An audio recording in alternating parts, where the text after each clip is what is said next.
You're strong. I know.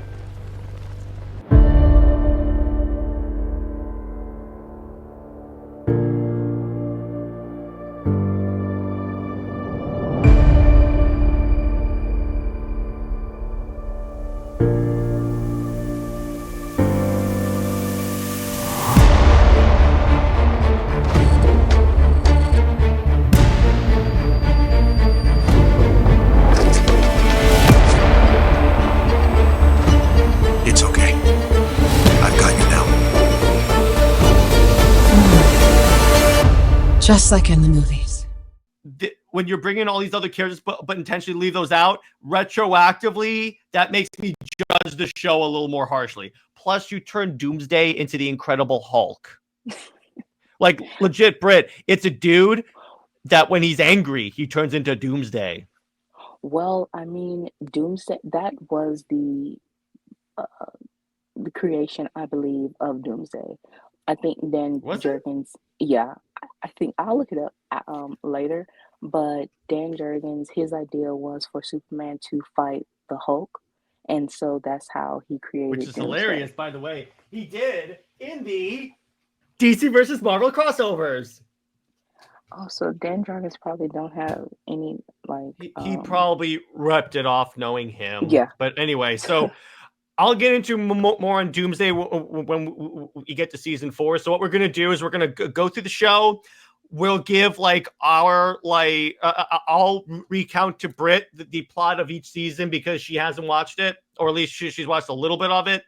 And we'll rant about Tom King's Wonder Woman more because that's always fun. Oh Lord. Yeah, I know, Britt. That's what I'm feeling during this. All right, so let's get started. So, Superman and Diana. Let's do this. So, in terms of so here's the funny part.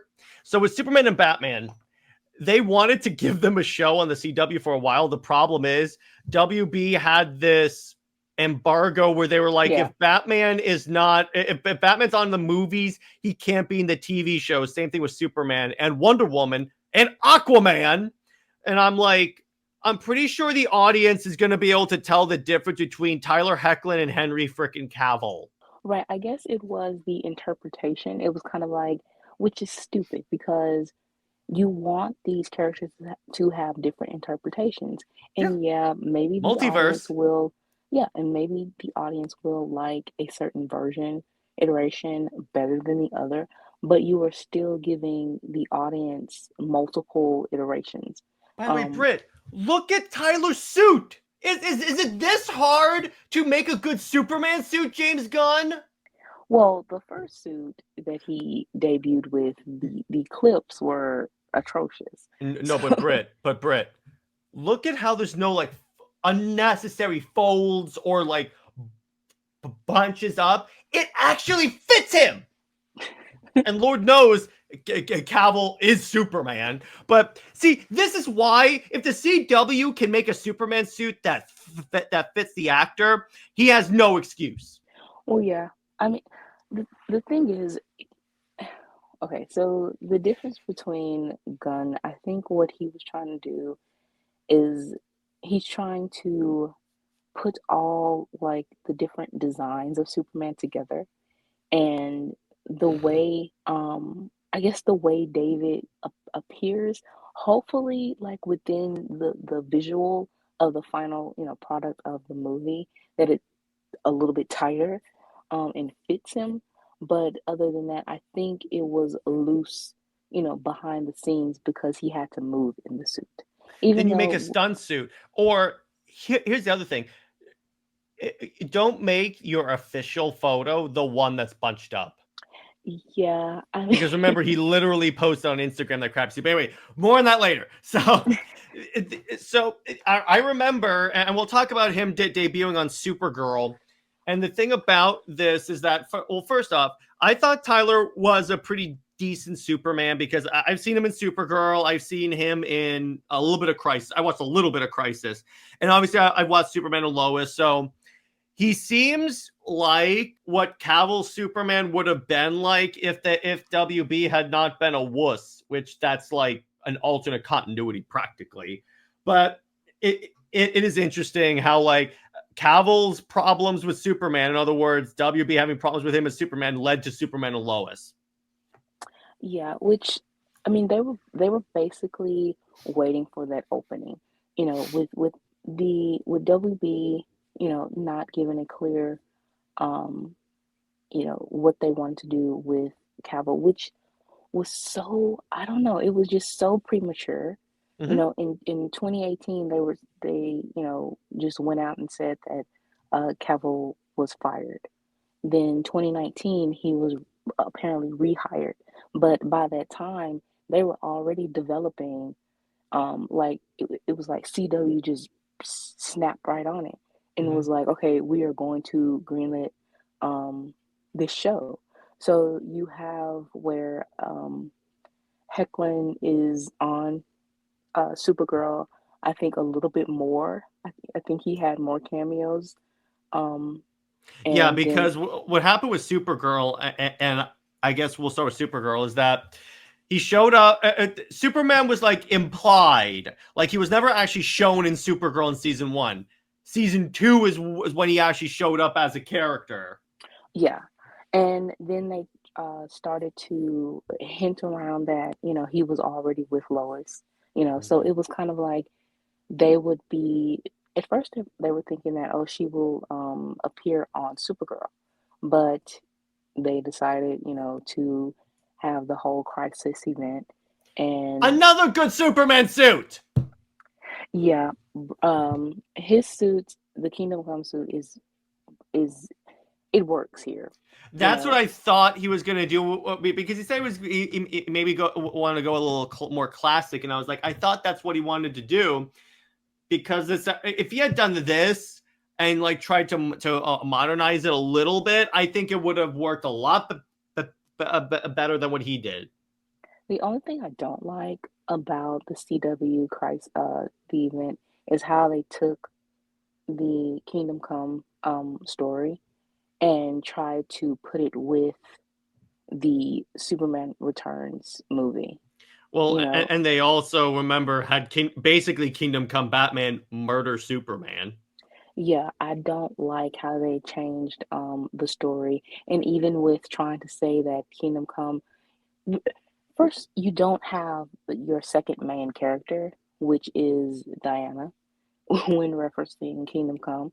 Mm-hmm. So you try to put, just because he's older Superman, that doesn't necessarily mean that you put him in the older suit, or you reference Kingdom Come like that and say that he had the son Jason, and try to basically the revisionism of Superman Returns, when his Superman was basically a deadbeat stalker, and now you're trying to make it seem like he's like this good dad or whatever, but stuff happened.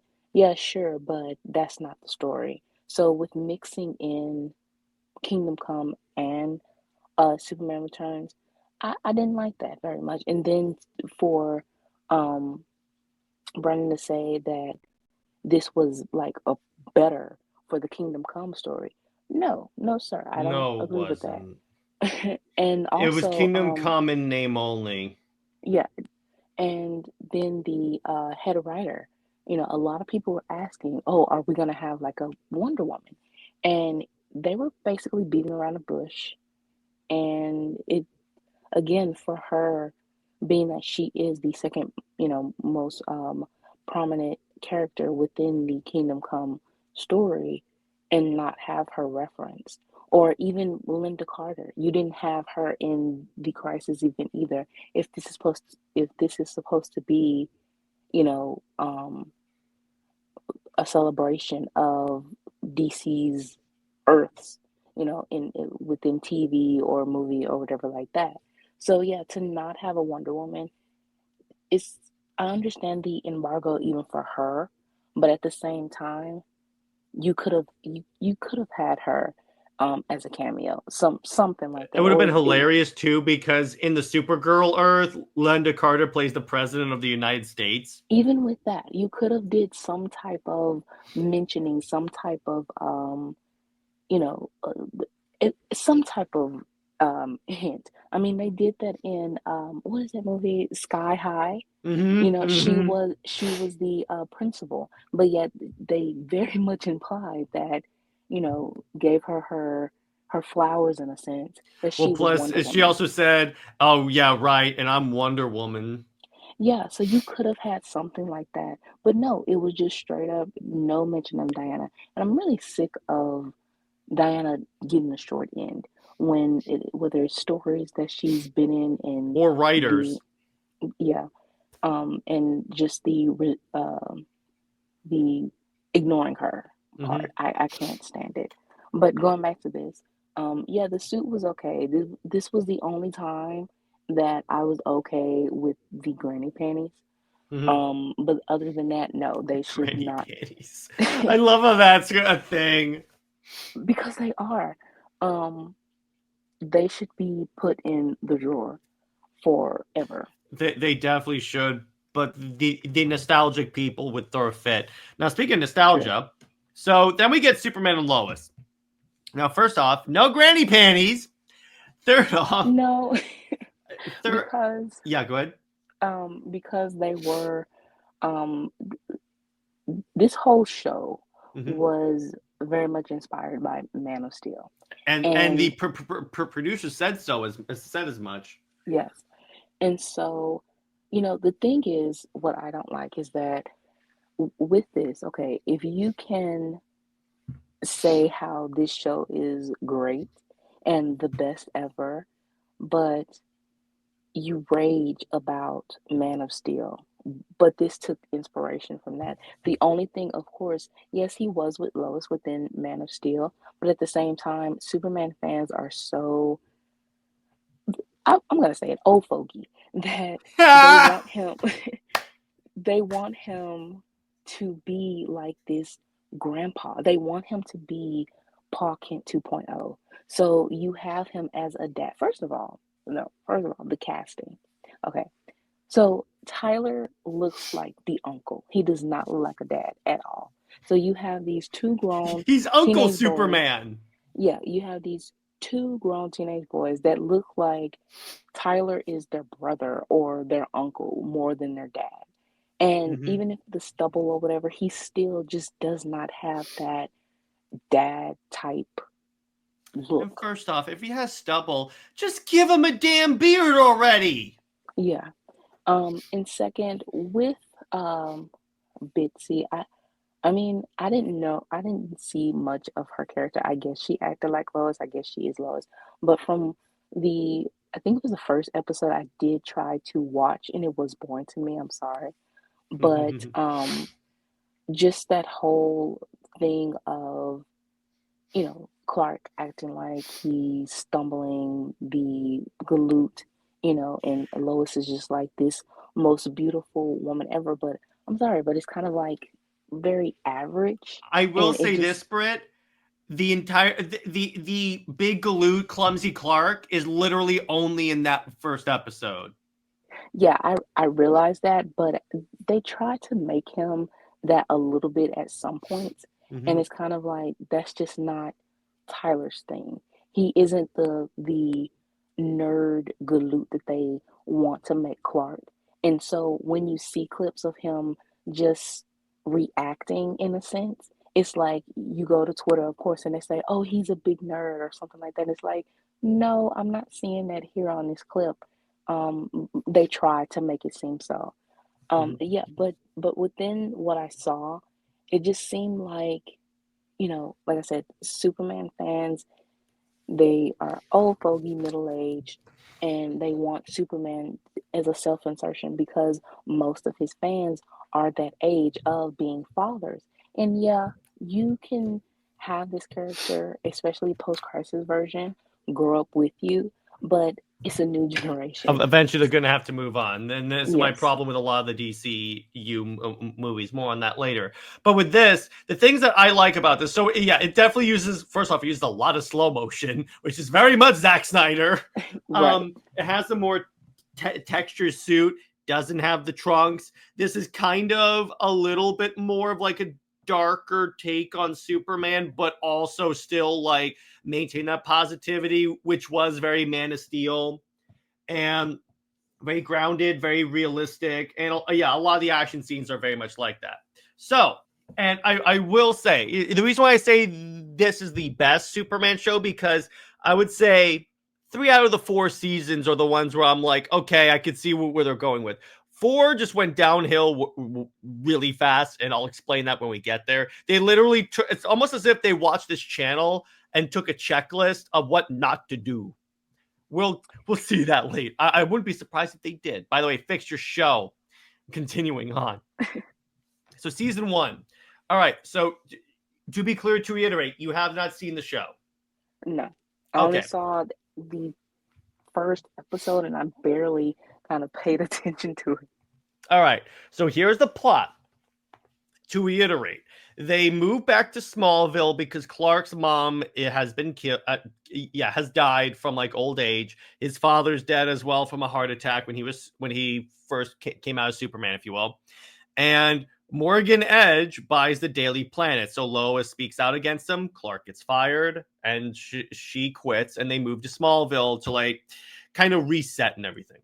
So as you learn is that Smallville has like these deposits of what's called Kryptonite, which is basically like a version of Kryptonite, if you will. Now, what's cool about it is that so they know that on their sons, one of them is like a star athlete, someone that really is like almost suspiciously to the point where Clark and Lois start to wonder, did I pass my powers on to him?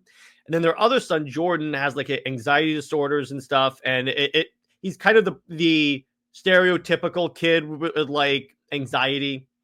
So it turns out, no, Jordan's the one with the powers when he shoots heat vision under stress. So Clark is like, okay, so what's going on? So this is where they first bring in like Superboy. Well, a version of Superboy, which you'll learn. Yeah, go ahead.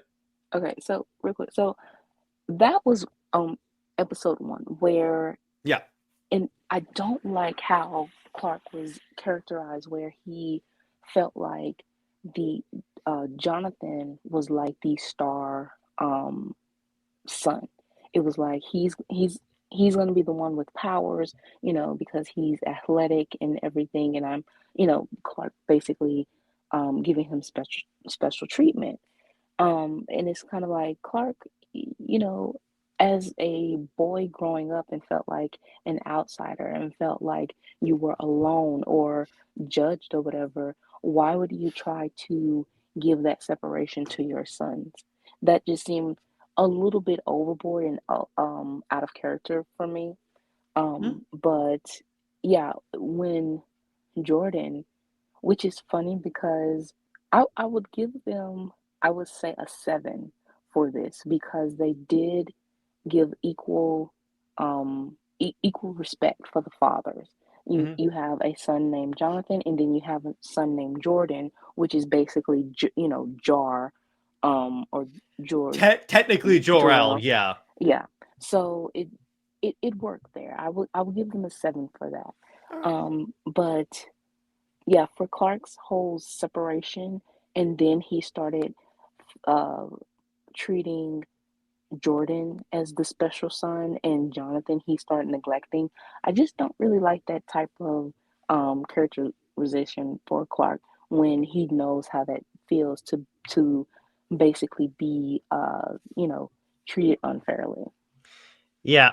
So as the season goes by, so you see this dude in a metal suit, and people are like, who's that? And at the end of the show, they basically have him called Captain Luthor.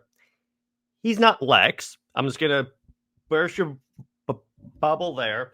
In fact, so this show early on deals with like alternate worlds. Now, of course, this is from an Earth where Superman's evil. Of course, they have to do the evil Superman thing again. But of course, because Superman is either evil Superman or can eat by Doomsday. I mean, that's the only by Doomsday.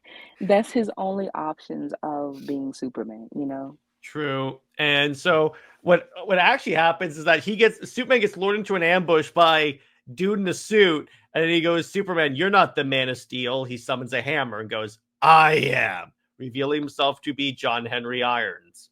And then they fight. And then the arc is basically John Henry keeps telling people don't trust Clark because he's going to turn evil. And this is all about like him trying to like earn the trust.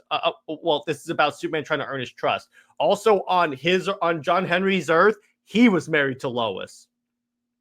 And I'm like, oh man, that doesn't work out for men. It's almost like DC it's a call for help.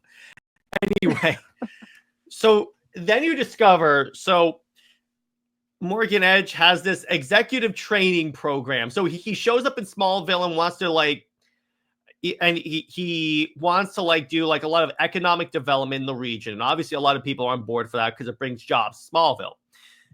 Okay, so what he really wants is access to the Kryptonite because, all right, he has this device called the Eradicator. Now, what this is, they play around with the Eradicator a little bit. He kind of is the Eradicator, but they kind of play around with the idea of it where instead of being like a robot that's intended to like create only pure Kryptonians, what it is. So one of the options to like save Kryptonians from like the exploding planet was to upload their consciousnesses to the Eradicator, put it in an escape rocket, and launch it. So eventually, when they landed on a planet of inhabitants, they could then take over the bodies of the inhabitants.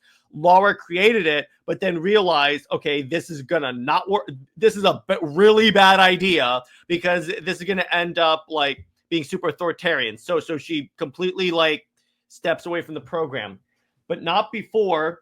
But so what happens is on this Krypton, there are arranged marriages, and she was arranged to marry Tal-Rho's father, this guy right here, aka Morgan Edge. Yes, they retcon that the villain of season 1 is Superman's half brother. Oh, this is so fan fiction-y. Actually, Brit, this next scene, I'm going to tell you, this is actually really good. I think you'll dig this one. So they need to like get like someone that like understands the Eradicator, right? So what they do, and Lana volunteers to be temporarily implanted with the personality, with the spirit, if you will, of Lara. So there's a scene where the machine turns on, turns off. She gets up, she just looks at Clark and goes, Kal-El, which is interesting because this is like the first time she has ever seen him as an adult. So it's kind of like a reunion. She basically says, when we sent you here, our biggest like fear was that you wouldn't be loved. And he goes, yeah, I am loved. I'm a father. I'm a husband. I got all this great stuff. And she goes, it's a nice little reunion between Laura and Cal. And so that's one of the parts I really enjoyed on that. So season ends with, first off, John Henry Irons and Superman kind of come to an understanding. They defeat Tal-Rho. They destroy the Eradicator and the little bomb. And what that does is if you destroy the Eradicator, it removes the like souls of Kryptonians from people's bodies. Because what Tal-Rho was doing is the people in his executive training program were actually being implanted with a Kryptonian. And if they were implanted with the Kryptonians' like essence, they also got the powers for some reason. Oh. I never understood that. But the cool part about Tal-Rho is that he crash landed on Earth around the time Cal did, but he was constantly persecuted by mankind. So they kind of give a good explanation on why he wants to take over the Earth. So okay, that's a little interesting of at least Laura. At least Lois wasn't used. That would be really annoying. Although it would make sense considering some comic book writers have Superman say, you have my mother's eyes. Or you have, or the smile. I'm like, that. So you're giving Superman an Oedipus complex? Is that what you're telling me? Another scene that it was annoying when it was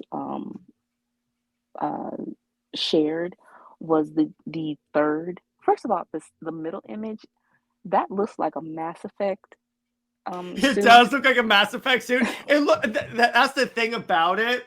It looks nothing like Steel suit. At least give him like a helmet that has like a mouth. Yeah, like if you just had this image, I would not know where this is from. Mhm. But the third image, that whole scene, I like, it's so annoying. And this is what I mean with Superman fans being old fogey and they are so superficial. Is that just because he said, my mom made my suit, like they just thought this was Shakespeare poetry. They thought this was just like Oscar, you know, uh, it was basically potential for an Oscar or something. Well, I it is homaging a specific scene from the comics, though. It is, but it's the fact that Superman fans, they say, "Oh, this scene is the best ever," and They're of so course, superficial. yes, and but then say how basically crap on Henry because he didn't have a scene like that because he didn't say my mom made my suit, or again they go into the xenophobic type rant of yeah, Martha made his suit, but then Cavill had the Kryptonian suit, and it's kind of like please stop making a big deal out of the suit. First, whether Martha makes it, first of all, Martha making it is impractical because how can her suit basically with a human or, mortal fiber, the fabric Well, of a it's made onesie? out of Kryptonian fibers from like his blanket, but I'm like, how is she cutting the stuff? Exactly, it doesn't make sense. No, actually, I think the blue part is a human, like a mortal, American onesie. So Well, no wonder it gets torn up a lot. yeah, but the blanket is actually his cape. Hmm. So, that's the only thing that's pretty much indestructible at some points.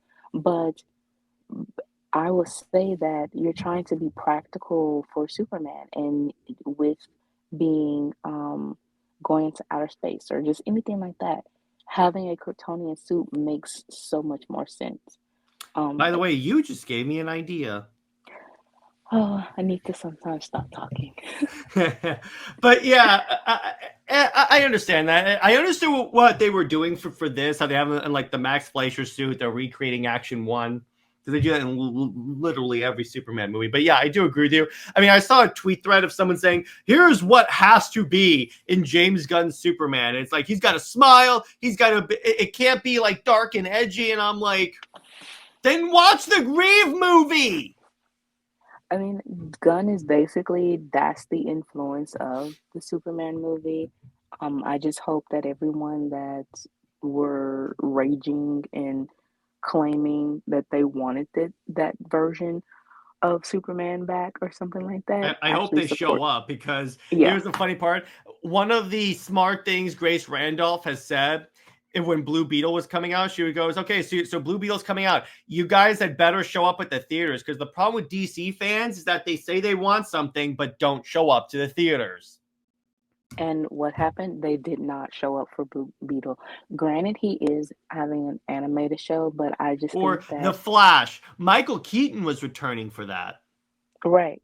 And like I said, with Blue Beetle, he is having an animated series, but it just feels like it was because James Gunn liked the character or liked the actor. Yeah, it So was he's, because if you notice, a lot of the other characters were like, when asking if like Momo was coming back as Aquaman, he go, "We'll see how Aquaman does at the box office." Blue Beetle bombs. Oh yeah, we're bringing back Blue Beetle. yeah, but yet you are basically moving like molasses when it comes to Wonder Woman, which again, 1984 was bad, but at the same time, it did make at least HBO Max, it was successful there for their launch. And they were basically they wanted to fast track Wonder Woman 3. So Mm-hmm. obviously at some point it was profitable and it was somewhat of a success for them that they were able to do that. So for you to basically cut and cancel Wonder Woman 3, which I get that because you're restarting the verse, but you should have had your Wonder Woman, new Wonder Like Woman lined up. casted. Yeah, already. I just don't understand how you not have her and have to say that you have big plans for her, but yet it's crickets. Yeah, no, no, sir. That's But not yeah, how. Brit, that would require them to actually respect the character. True, So true. anyway, season two was amazing.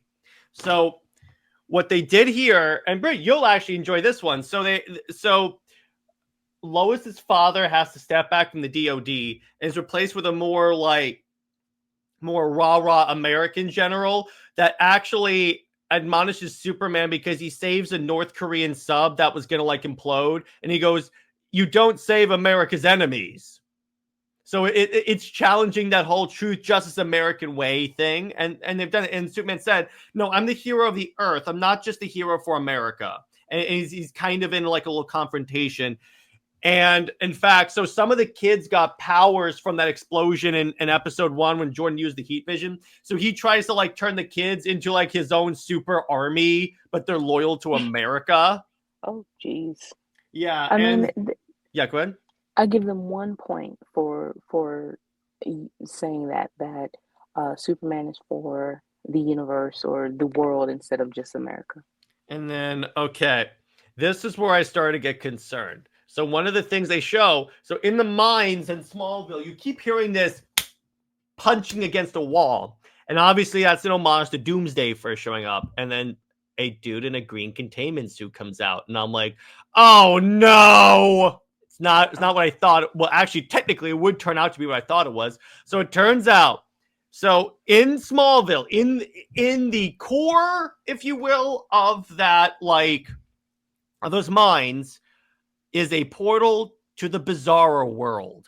And what's actually really cool is that when Bizzaro comes over, he can't when he speaks, we hear his speech backwards. So I'm like, okay, that's actually really cool. So at the same time, this season was also the debut of Lois Lane's sister, and it turns out she and Lois have not been like talking that much because her sister Lucy got involved in like with this woman named Allie Alston. She's a real parasite, Brit. Mm-hmm. Yeah, hint, hint. And so this person had her own cult, and so Lois exposed it and got the cult shut down. But this lady was trying to like use the portal to get powers, and she would have the ability to like absorb powers. And this is where you get the clip of like, so she absorbs Superman's abilities, and he's left without powers. And it's not coming back, but he has to fight her because of her actions, Bizzaro Earth and our Earth start to like merge. And by merge, I mean they start to like switch people. In other words, Lois from the Bizzaro Earth will show up in our Earth. We also see how like bizarre Superman's world was like work. Like they even have Jonathan in the actual 90s Superboy Connor Kent outfit the whole time. It's actually really cool how you do that. And like he and Lois don't really like each other that much, which I'm like, that sounds like a great Earth. But so he's forced to release Tal-Rho from prison, his half brother, because he's like, I got no other options. Because she's too strong for me alone to beat her. So what also happens, by the way, on Bizzaro Earth, there is a Superwoman, but it's Lana Lang, like in the new 52. And she's actually in that suit, by the way. So they have a lot of new 52 allegories in this. So Of course they do, because New 52 was, popular, and it actually grabbed the attention from fans. So, I mean, they have to have New 52 somewhere, even though it is so painful for them to admit it. yeah, exactly. Hence the Snyderverse. So this also is where Tal-Rho gets redeemed because he was a villain the first time, but it's like, so what he wants to do, and Britt, I've sent you this clip before. So to recharge Superman's powers, the idea is to just throw Superman into the sun. And it's essentially like Taro becomes essentially a hero, and he basically says, "Hey, listen, Cal," before he throws him in, he goes, "Hey, listen, Cal, despite our past, no matter what happens, if this doesn't work, I want you to know that, like, despite our past," he trails off, and then Clark goes, "I love you too, brother." So he throws Clark into the sun and goes, "The Earth is lucky to have you." Then we get the scene that I DM'd you about, like, an idea that we could do for the Shelterverse, where it's like he's in the sun, and it's kind of cool. He's in the sun. You can see the suit is like absorbing solar radiation. You can see like the lines. So this looks like the new 52 armor. Almost like this was the way to adapt the new 52 suit without making it look baggy. I have to, because I'm sorry, Brit, if they can adapt this suit better on a much cheaper budget, I'm sorry, Gunn has no excuse. Zero. Zilch. I mean, that's true. They can say that they, are trying to do shortcuts or be cheap. I mean, that's why the lanterns are grounded, because they are going a cheap route. So Don't even get me yeah. started. You know what's kind of funny, Britt? One of the critiques that people have of the Green Lantern movie is that it took place too much on Earth. I guess that's not an excuse. I guess that's not a critique anymore.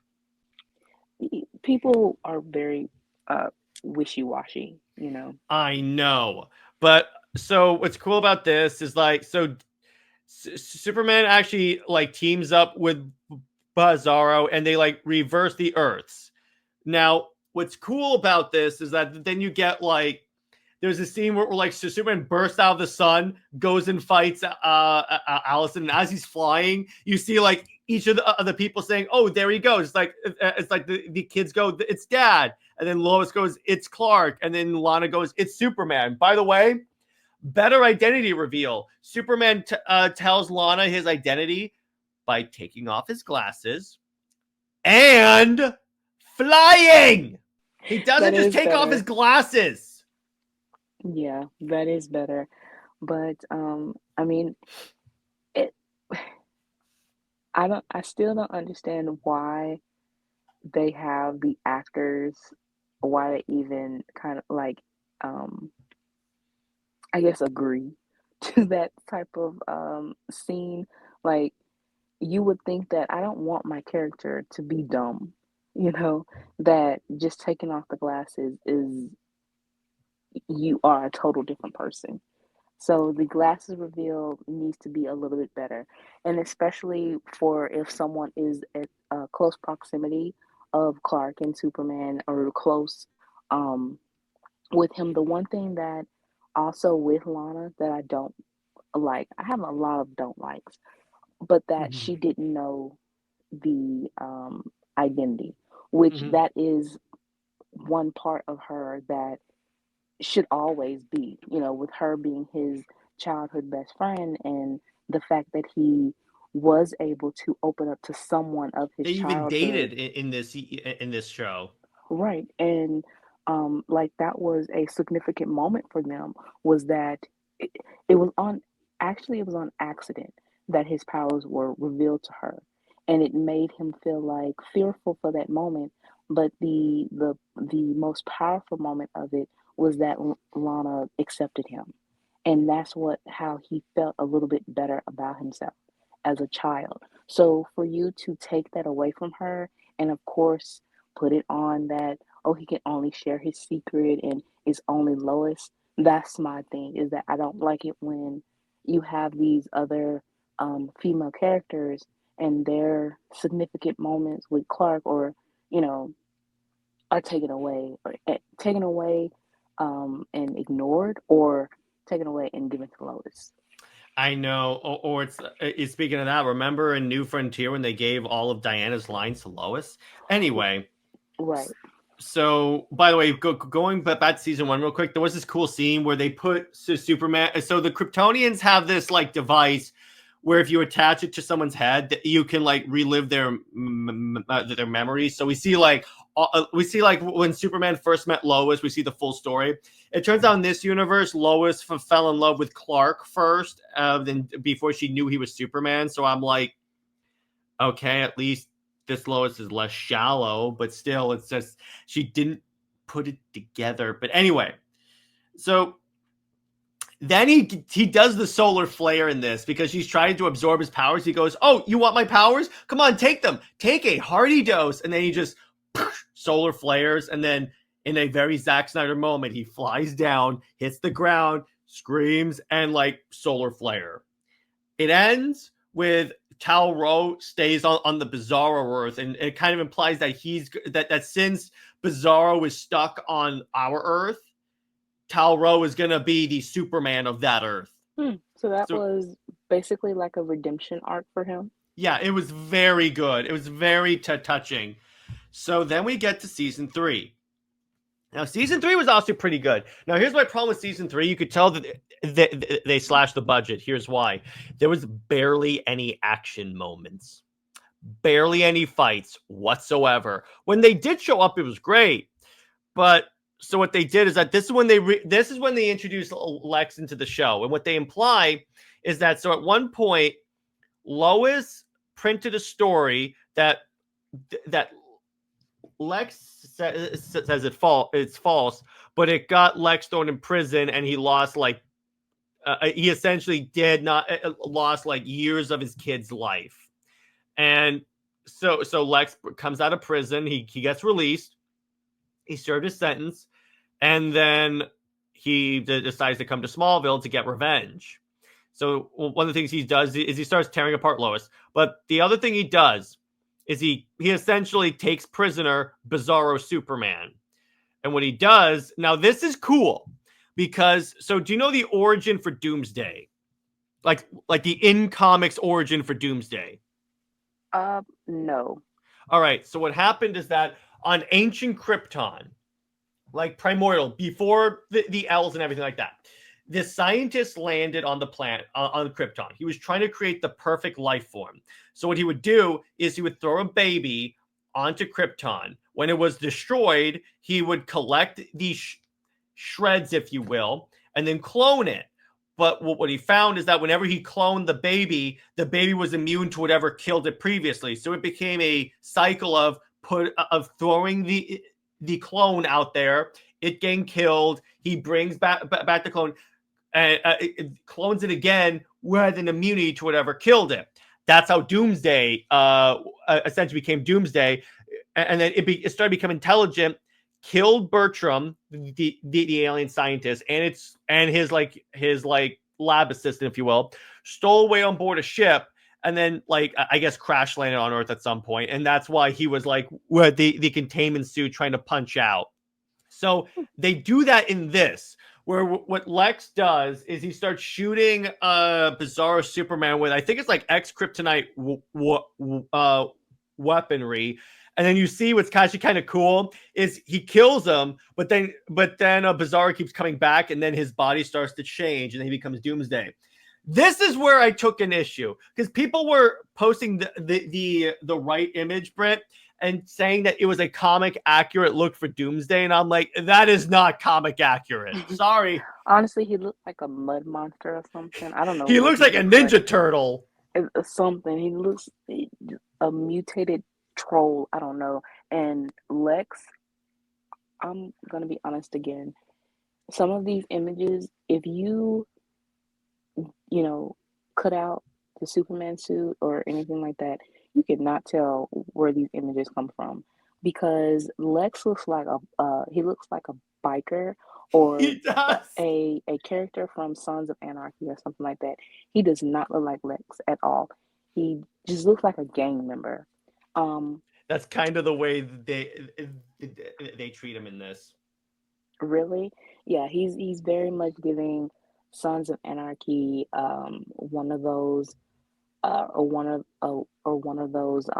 mob type shows, but I would not think of Lex at all. Now, you know what pissed me off about this season? So Lois gets cancer in this, and what they do a arc of her recovering, and at the same time, it's one of the antagonists in the show is Bruno Mannheim. For those that don't know who that is, he led Intergang, and eventually, according to the Superman animated series, uses weapons sold to him by Darkseid. So anyway, ignoring that. So Mannheim's daughter also has cancer, but she has this. She basically is the villain Onomatopoeia, but so Onomatopoeia was a character created by Kevin Smith, and what he would do is that he would like say boom, and then essentially a gunshot would actually happen. In other words, if he like gave a like onomatopoeia from a comic book, it would actually lead to action. In this one, she basically just she kind of gave Clark vertigo or something like that, where he was like discombobulated. It was kind of weird. So they have this person about to jump off a building. So Brit, remember that scene in All-Star Superman where Clark goes, "You are so much stronger than you think you are"? Yes, They gave it to Lois. Yeah, and there were so many people saying, "Oh, they improved the line," and I'm like, yeah. And that's my thing. It was some scenes of this show they would, just keep pushing for days on end. They didn't really show too much of the show. So you can pretty much tell that it's only one significant clip or so that they make a big deal out of, or it's not something if you hear or don't with the crickets of the show, then it wasn't anything significant.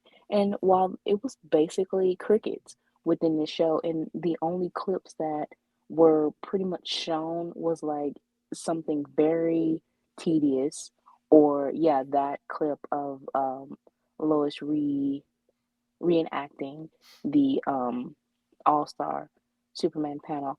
I would say that that is okay, because at the same time, I mean, it's they would have those scenes in shows anyway, so it's not anything special.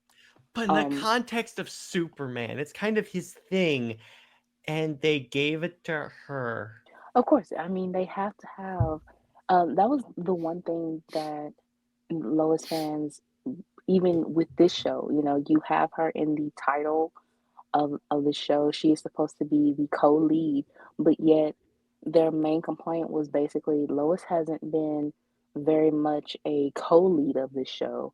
Even if she does, it's not enough for them. She is pretty much the wife, and it seems like she's just there in the background sometimes. But I mean, it just shows how Lois doesn't have so much of a significant role. She is going to be the Exactly. wife, and what that means is at some point, she is going to be in the background. She is going to be the stay-at-home wife or mom or something like that. Even with her reporting, I mean, she's in Smallville for the first 2 seasons, or the three for 3 seasons. So yeah, they had the Smallville. I guess they had like a little news report, news outlet there, but it wasn't enough for Lois. But that is her only job, so you can't really do much, with her. But yeah, I mean, you want her to be the co-lead, but she isn't a significant character as they want you to believe. Yeah, exactly. So that pissed me off. By the way, so it's fun fact, everyone. So when Talati and I were reacting to this on his show, we got so pissed off that there wasn't any action that we had a running bet. So the way the bet worked is that if there wasn't any action in the following episode, and by action we meant Superman actually punching something, if there was action, I had to make a pro Wonder Bet video on my channel. Guess who won the bet? You did. Yeah, because this was when like all three of my other co-hosts would promote Wonder Bet just to screw with me because they knew it pissed me off. So Taladia's was he had to make a Super Wonder video. Fun fact. The live stream he did that I was on too, that's where Comics Explained first found us. Oh. He literally shows up in the chat, and Talani and I are looking at each other like, is that who I think it is? So Good notes. So then we get to season 4. All right. Okay, Jared rant. Okay, so so Brit, how did they promote this episode? I mean, is this season? So he's supposed to be like the dead like for the whole season or something like that. And that is one ugly picture of Doomsday. Yeah, I know. So Jared, why did you pick picture? Oh my God, that is would you rather so disturbing. would you rather I got a picture from Amazon's Attack? Oh, hush. So, all right. He's dead for 2 episodes. Well, I mean, if he would have, been dead for the rest of the season, um, okay, so like you Here's said what earlier, here's the thought that I had, Britt. So, also in dialogue in this scene, Lex Luthor name drops Brainiac. So I thought, okay, they're saving the budget to the last episode, and they're like, okay, they're probably going to do like a Brainiac invasion. The kids try to respond because, oh yeah, John all of a sudden develops powers in this show as well, in this season as well, out of nowhere. So I figured there's gonna be a Brainiac invasion, and then like Superman's gonna come back to life at the last moment. Well, first off, Doomsday didn't just punch Superman to death; he pulled out his heart, which okay, that was intense. I'm like, okay, this is interesting. They actually killed him. Then the way they bring him back is so there was the serum in one of the previous seasons. I forget which one that like basically gives you Superman powers, I believe. So or like it has Kryptonian DNA in it. So General Lane gets shot and he injects himself with it, and then walks up to Doomsday, knowing Doomsday's gonna kill him. So he tells Steel, "Bring my body to the Fortress of Solitude and give Clark my heart." And I'm like, that doesn't work because the heart tissue still has human DNA. But anyway, it works and brings him back. Partly, but not before. All right, so there's a flashback scene in that episode where General Lane dies, where they show Clark revealing his identity to General Lane. He literally does this, Britt. Oh, they did have a fantastic moment. So Clark goes to ask General Lane his permission to marry Lois. And without skipping a beat, General Lane goes, "That is a stupid idea." And then literally a second later, I live on stream went, "Yes, I agree, Sam. That is a stupid idea." But I just love the timing. I'm going to get that clip for a future live stream. But anyway, so they did the crappy glasses reveal, and then to compound the sin, so they basically because Superman has the heart of an old man, he starts losing powers and gets great temples, and then his hearing starts going out in one ear, and then he decides my identity reveal is too hard on my family, so he literally does the "he who must not be named" press conference identity reveal. wow. And when I was watching this, I was like, no, don't do it. Don't do it. Are you serious? Well, I mean, okay, what you said about slashing the budgets, yeah, CW, and like we said earlier, they were not making profits, In fact, they and never, ever made a made a profit. profit, even with having Superman. So that's pretty much why they wanted Batman and the Gotham Knights. They thought to have Batman there too, I believe, and thought that was going to be like a moneymaker, but that was a total different thing. Um, but yeah, this show and its ratings, yeah, it honestly I think the premiere was 1.7 million, but that was much lower um than even Black Lightning and Batwoman. So, That you says know, a lot if your premiere that is says a lower than lot. Batwoman. That says a lot about Superman as a character, and how even though a lot of Superman fans want to boast and stuff on, uh, especially Twitter, that doesn't mean anything to the general audience. That is still very much a niche. So Yeah. because the CW did not make a profit, they had to slash the budget yet again, and that's pretty much why the cast is so much smaller within this season as well. Hmm. Um, but yeah, you can tell it's very cheap. um, And then, by the and way, this wasn't supposed to be the final season. They originally had like a 10-season plan, but yeah, again, because of James Gunn's Superman movie, their show got canceled. That is the express reason. well, I would say that whether it was canceled because of James Gunn or not, with the ratings that it has, it you can't make an excuse for that because they didn't kind of announce this ending until like last year, and the ratings have been very poor since I think the end of season two. Mhm. So, it Well, really, yeah, when you make a travesty of a third season where there's barely any action, and then you make this, of course the rating's going to be low. yeah. So, Superman, I mean, like I said, they can boast on Twitter and act like this is, just the holy grail or something like that. But again, it's superficial. And you have to also think of the general audience. And Superman needs the general audience, not just a niche of old fogey comic book fans. But you And really think these people care, Britt? Because no, they don't. I brought this up to them, and literally, like when I was on a stream with someone, and they're super anti New 52. So what I did is I brought up, well, it actually saved the company and stuff, and then they're like, I don't care. Right. They don't. They don't. Because it's not what they care for. If it's not what they want, then they don't care. They don't want to care to listen to facts at all. Yeah, exactly. It's because they only care about what they want or what they like and not what's good enough for the brand.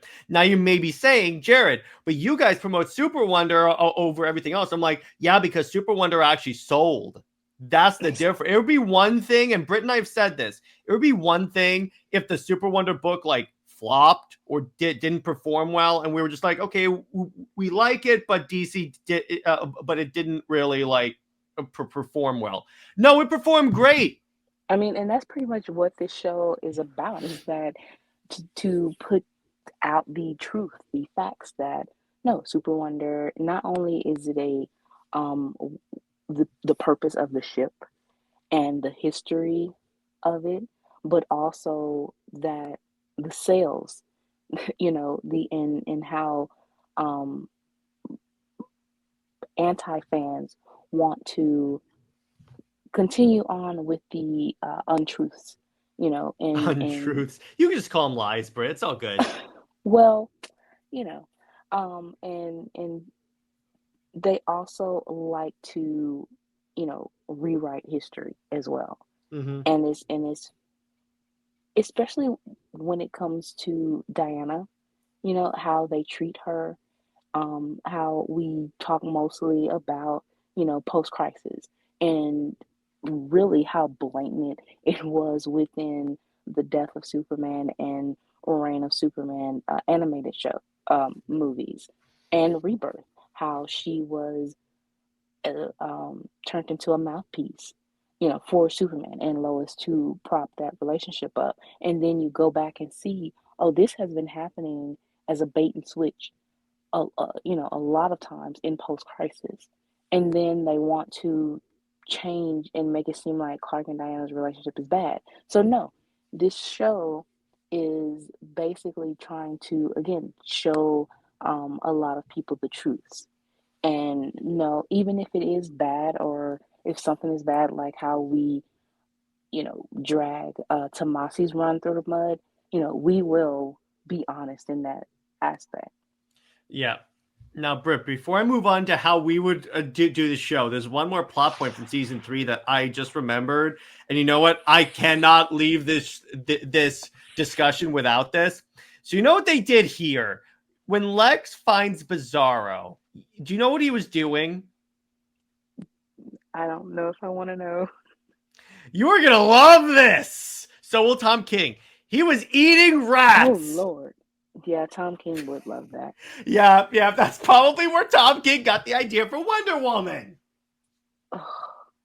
He was eating rats, and then it's like he has Doomsday, like Doomsday's little pen is like a subway tunnel where he just feeds him deer, and Doomsday is like eating the deer.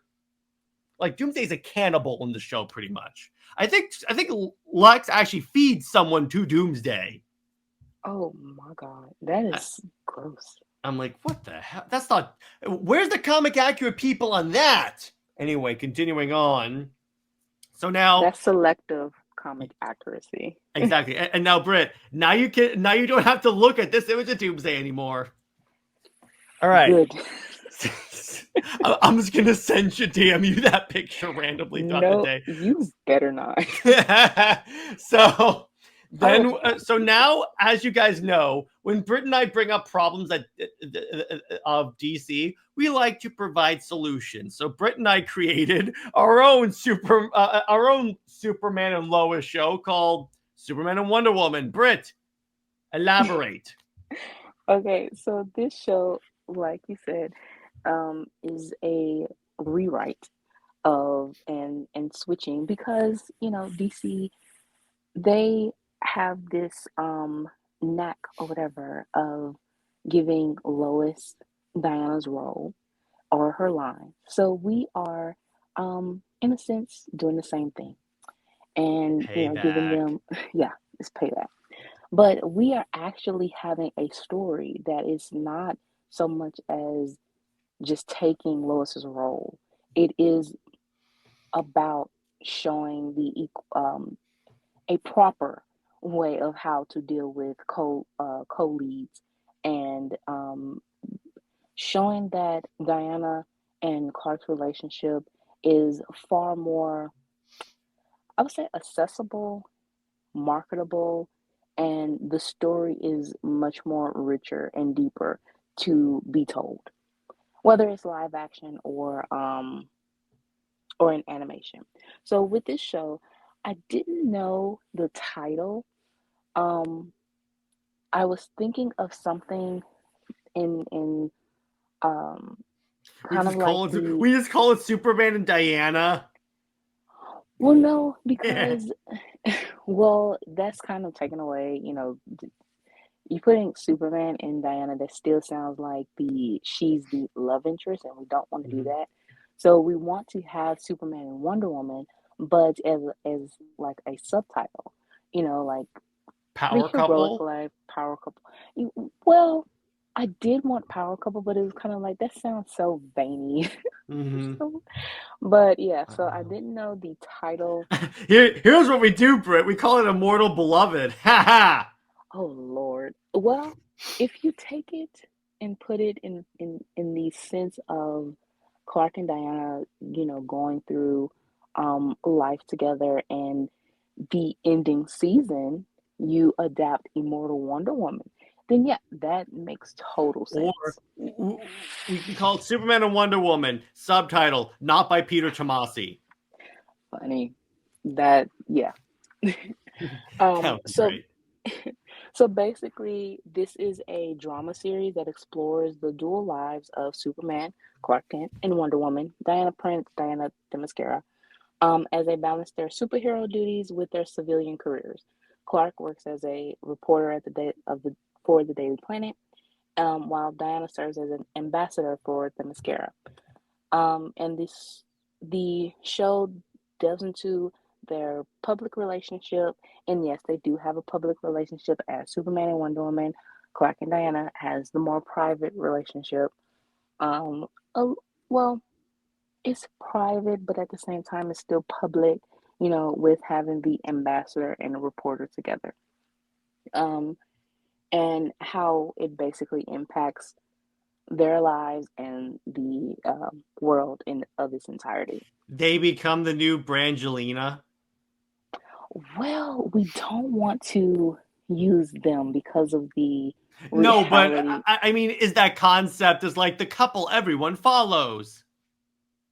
Yeah, or you can say Beyonce and Jay-Z, or you can say, what is a healthy celebrity I knew couple? somehow you would bring Beyonce into this. I knew somehow if I leave the window open, she will bring up to Beyonce.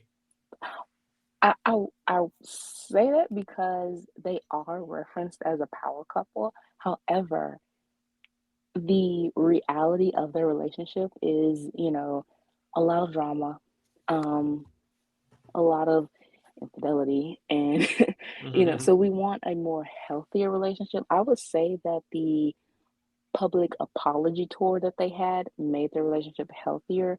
So that's pretty much the only celebrity relationship.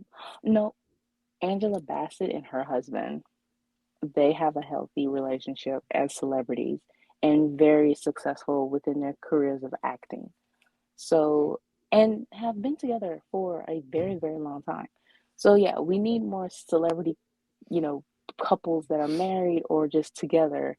Um, like I said, that's a little bit more healthier as an example for Clark and Diana. Exactly. So obviously we have our main characters, which are I wonder who, in a Superman Wonder Woman TV show. I wonder who the main characters are. Right. So it's Kal-El and Clark Kent Superman. And yes, we are referencing all three of his names. It's not just Clark. Can't stand that they only reference him as Clark or Superman. Like, what happened to his birth name? He's a mild-mannered reporter with a strong sense of justice and an unyielding commitment to protecting humanity. And no, he doesn't need anyone to, uh, as a connection to his humanity. He already has grown up with the morals and values. Lois fans. Yeah, Um, exactly. and then you have Diana of the Mascara, Diana Prince, and Wonder Woman. Um, a fierce warrior and compassionate ambassador who strives to bridge the gap between the mascara and the modern world. So with Diana, and that is the thing, even with Tom King's run, like if you he claimed to have read, post crisis and pre Mm. crisis. And if you are going to have this um storyline of America versus the Amazons. I mean, Diana's whole purpose is to bridge the gap. So why isn't she doing that? It just Also remember if he really said he's based this off a post-crisis, that Diana's not with Steve. right. And that Steve is kind of like 20 to 30 years older than her. Yeah, I So it's think kind that of I think that's just him saying, "Oh yeah, I definitely based it off of the George George Perez Perez. run." I think he's trying to do that because he knows his name is Poison. But there's absolutely nothing of Perez that he Yeah, is referencing. nothing, nothing. But yeah, so and I like how we basically also focus in this show about Diana trying to it's in many ways Clark and Diana seem to go through the exact same arc of like trying to find their place in the world, but and also trying to balance their two worlds, if you will. Exactly. And another thing, for the life of me, I could not find any actors or actresses that could play TV versions of What do you Clark and mean? Diana. We have Henry Cavill and Gal Gadot. That's all you need. Well, I'm saying like if they were in their more so in their early 20s or you know, yeah, I could not find or even if they were in their early 30s, I could not find, act Well, the actually, Britt, there's a really easy solution to that. Just cast David Cornsweet. He's basically discount Henry Cavill. Okay, so now that leaves Diana. And honestly, I would say that yeah, Diana is definitely a very difficult um character to cast because you don't want just this supermodel type. You don't want to go just to her appearance wise. You want someone that can really embody Diana as in acting wise and don't just rely on the fish out of water take. And Which also, that annoys me with a lot of those people that do those fan castings because they're focusing just on the appearance, and I'm like, this person is nothing like Diana. right. And it's like you said, it's just appearance wise, but it's nothing more than a a Instagram model basically. Mhm. And then Diana needs some type of melanin. Stop casting women that are like pale as an eggshell. How Stop about doing that. cast someone from Greece? That too, and also someone with an accent. Um, Because I'm sorry, Wonder Woman having an American accent makes zero sense nowadays. Say what you want about Gal Gadot as Wonder Woman or Zack Snyder. I love how after Gadot as Wonder Woman, now like the other versions of Wonder Woman actually have an accent. Like even in DC Heroes United, she has an accent. The problem is, I think they picked the wrong accent because when she says certain words, she sounds German. well, I think even the Tomorrowverse, sh I think she was trying to go for the Greek accent, but when I posted a clip one day, someone said that she has a Russian accent instead. Yeah, I So, mean it wasn't perfect, by the way. She was played by Talia from the Arkham games. right. Well, I would say that her voice, like you said, it wasn't perfect, but it still passed. It worked for the Tomorrowverse, Diana. Yeah, I mean, yeah, it's at least they gave her an accent, and also they gave her some skin tone, Brit. I was Yes. very surprised. That's part of why I like that Wonder Woman so much, besides the fact that they actually respected her. But anyway, so then we get to supporting characters. You had so many supporting characters, Brit, that I literally had to split this into 3 slides. Well, I was trying to give them a little bit, give them some individuality and who kind of like was important for them. And I didn't want to just say the Justice League. I wanted to kind of say specific Justice League members, you know. Mm-hmm. Yeah, exactly. And to be clear, you pick some great options. And again, it's not like these characters will show up in every single episode. It's more like you could have a Diana focused episode that Right. has Clark interacting with Hippolyta, which I want more of. That is my critique of New 52. Granted, that was not necessarily Charles Sewell's fault. That was more Brian Azzarello because he turned Yes. Hippolyta. So I don't blame Sewell on that. There's a missed opportunity there. But then again, that's why Britt and I create the Shelterverse. We take those missed opportunities and fix them. Right. But obviously the Kents, and then you have like Kara and Donna, which great options. You literally have every Justice Leaguer, by the way. I do, but okay, so when I did this list, it was kind of like putting them in order of a little bit of who would be reoccurring as well. Mm-hmm. Also, so yeah, as you can see at the bottom, you know, um, Lana, I will push up a little bit, but the, of course, you see Lois and Steve um, at the So bottom. we'll get to there. So Yeah, you even have but like obscure. Of course, I love how after that Green Lantern episode we did, all of a sudden Green Lantern and Star Sapphire are in every like crossover we ever do. yes, yes, they are now because first of all, Hal being like the annoying uncle of their future kids is very fun. And him being like an You can even annoying, have Diana go, you spend way too much time with Uncle Hal. yeah, some, something like that. And then you have, of course, Arthur and Mira as the mirror of Superman and Wonder Woman, just in the sea, and how they have their double dates. of course, you have Batman Bruce Wayne because he is the godfather, uncle. Um, Also Hestia, I Hmm. loved her being like Diana's outside world mentor as an Amazon. Yeah. Then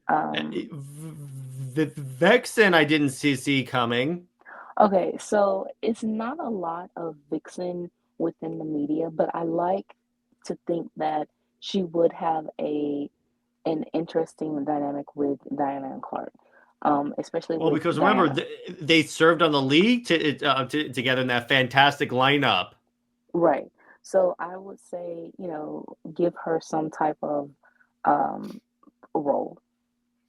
So I hyped up before we started. I hyped up some little screwing around I played with the pictures for Lois and Steve. So you ready to see it? Here you go. Yes. I just put big red X's over them. I'm sorry, I couldn't it was either that or I would have used the image of Steve being shot, but I figured, okay, I have that image later. I don't like to repeat images, so I'm like, okay, this is good enough. Well, gladly they aren't actually just in the show like that. They could just show up and we could have a thing where like when they show up it's more like what could have happened if we hadn't gotten together, and then Lois is, and then Clark and Diana can both be like, yeah, we dodged a bullet. Oh, by the way, season 4 of Superman and Lois did finally how. So they do a debate with. So it's a Luther versus Lane, a public debate on TV, and what they do, Lex brings up. So you got your Pulitzer, you're a legendary journalist because of your coverage of Superman, and you got your. So you essentially you profited from the fact that you were covering your husband. Finally, And I'm like, I finally. know it's not going to lead to anything because it's the DC, but still, thank God someone said it. Right. And I mean, even within the comics, they want to show how, or, say how Lois and Clark are like the original power couple or something like that. But yeah, Lois profited and she became successful for romancing Superman. That's not really showing independence or anything like that. Even, well, they did address it in comics, but they made it a joke of how he basically gave her stories, or if she didn't um, step down, how with knowing that he saved her, or them having a romance, she wasn't supposed to publish the article because obviously it was clear of her being biased, and because she um, you know published a story, yeah, that's how she got the Pulitzer, which is kind of like, wow, you just blatantly say that that's how you got your reward is by a man. Add That's on to that, by the way, this is my favorite thing Tom King has ever written. So in Heroes in Crisis, she publishes like the information on Sanctuary, and then she basically says, if I don't do it, someone else is going to do it. And this is news, Clark, which told the me it doesn't matter who she has to screw over. It doesn't matter which HIPAA laws, in other words, medical privacy laws, she has to violate. If it in some way benefits her career, Lois will bury anyone. she would for and to say that she's a hard-nosed reporter and all of that, and she'll seek the truth by any means, that doesn't mean put innocent in danger, though. That doesn't Yeah. mean expose their personal, um basically make matters worse, and she does that a lot. But Here's the other problem with that scene. She goes, if I don't release it, someone else is going to release this information. I'm surprised Clark didn't go, hey, Vic, you know how you're perpetually connected to the internet and can delete stuff off the internet? Delete those files. That's and all for you her have to do. to care about, oh, someone else is going to have these files, and it's not for them to keep it safe. It's because she wants to be the one to do it. she wants to have that success. And what happened? Okay, so Superman, he had to do a press conference and he was nervous, but where was Lois? Lois was not um anywhere in that scene. Um she doesn't I don't even think she even appears afterwards. It's just basically her being manipulative to get the story. Then after that, Mhm. it was Diana who basically supported him, standing beside him, putting her hand on his shoulder to say, it's okay that you can address the people. But I mean, you wouldn't have to address the people if you were to have um, you know, been a little bit more stern with Lois. And then for him to tell Batman, well, I put my marriage first before other people, so I had to basically agree to let Lois do this because I'm married to her. That whole thing is just awful. And Tom King needs to stop trying to write these romances that he thinks are just like Hang something on, grand. more on that later, because trust me, we'll be going up against that. Oh Yeah. God! All right, continuing on. So, tell us the plot overview of the show. All right, so each episode alternates between the high stakes world of superheroics and the equally challenging realm of their civilian lives. So, we are going to have them have battles, with of course, their villains and Yeah. the gods as well, but also the challenge of To be them. clear, can I make a request? We can have some episodes without any action. Can we not have like entire seasons? Right, right. And you also have, but here's the thing with their jobs as the ambassador and a reporter, you are going to have those high stakes as well. Because with Diana being an ambassador, she's still traveling around the world. She's still dealing with universal issues, from less fortunate children, giving a awareness of women being abused or something like that, or just those types of true, world um, things that we deal with, and that feels high stakes to us. So it will still test their abilities, their strengths, not in so much as a physical sense, but even mentally and emotionally. And then we have the series also highlights the contrast between their public personas and their private struggles, showcasing their humanity and the sacrifices they made. So they will obviously have um, disagreements. They will have, like you said, struggling with their identity, their place in the world, just like how Power Couple was showing us. And you have Diana going back home. She actually can go back home to kind of unwind, but also she feels like she took on a lot. Like her mission was ambitious, and to actually go through it is tough for her.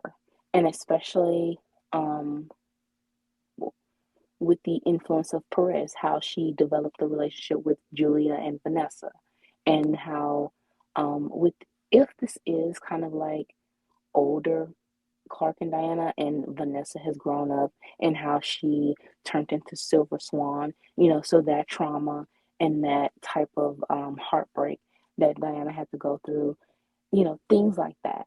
We see that. And then you have, of course, Pa Kent maybe having a heart attack. So you have Clark dealing with that. Yeah. And then that Diana can like be the form. We can okay now. Obviously, Clay origin, right? Not Zeus origin. Yeah, the clay origin, but you still have the gods basically meddling. I mean, either way, they are going to meddle. I love that dynamic. So yeah, we have to have that. Yeah, exactly. And Yeah, it sounds great to me. And then we get to the visual style of the show. Yep. Go ahead. So with this, it is a mix of action-packed sequences and intimate character moments. So you have Clark and Diana on dates, you have them intimate where it's just them talking about, life, their relationship. You have them sitting on top of a building, things like that, or them flying, or them in outer space, those small moments of them just being Clark and Diana. Or they're even Smallville or the mascara, you know, things like that. And it's I would say that the show, hmm, yeah, it needs to be high budget, and it would probably be on HBO Max. So to even though WB is broke and they probably don't have the budget, but for a hypothetical show, and if this were to be, it would be very high budget. So you would have the scenes very much. You can't tell that it's a green screen, you know. Hmm. Yeah, exactly. And so, yeah, and I definitely enjoy that. I think that's a great idea. And you can And also, yeah, go ahead. sorry, you can also tell the difference.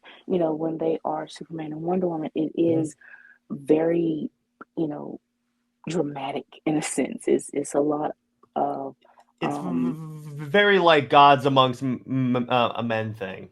right. But then when they are civilians, you can feel that they are very much just people. And in a sense, you are giving that sort of reality of people in sort of in a soap opera, but it's the better version of a soap opera. By the way, you gave me another idea. Of course I did. I tell you, all those crying cat emojis are mostly actually inspired by ideas that Brit sent That me. I've said. So then we get to our villains, and the minute I saw Rao, which by the way, when I saw this, it said ROA, and I was like, who? And then I googled it, and then it autocorrected to Rao. So I was like, oh, okay, she means Rao.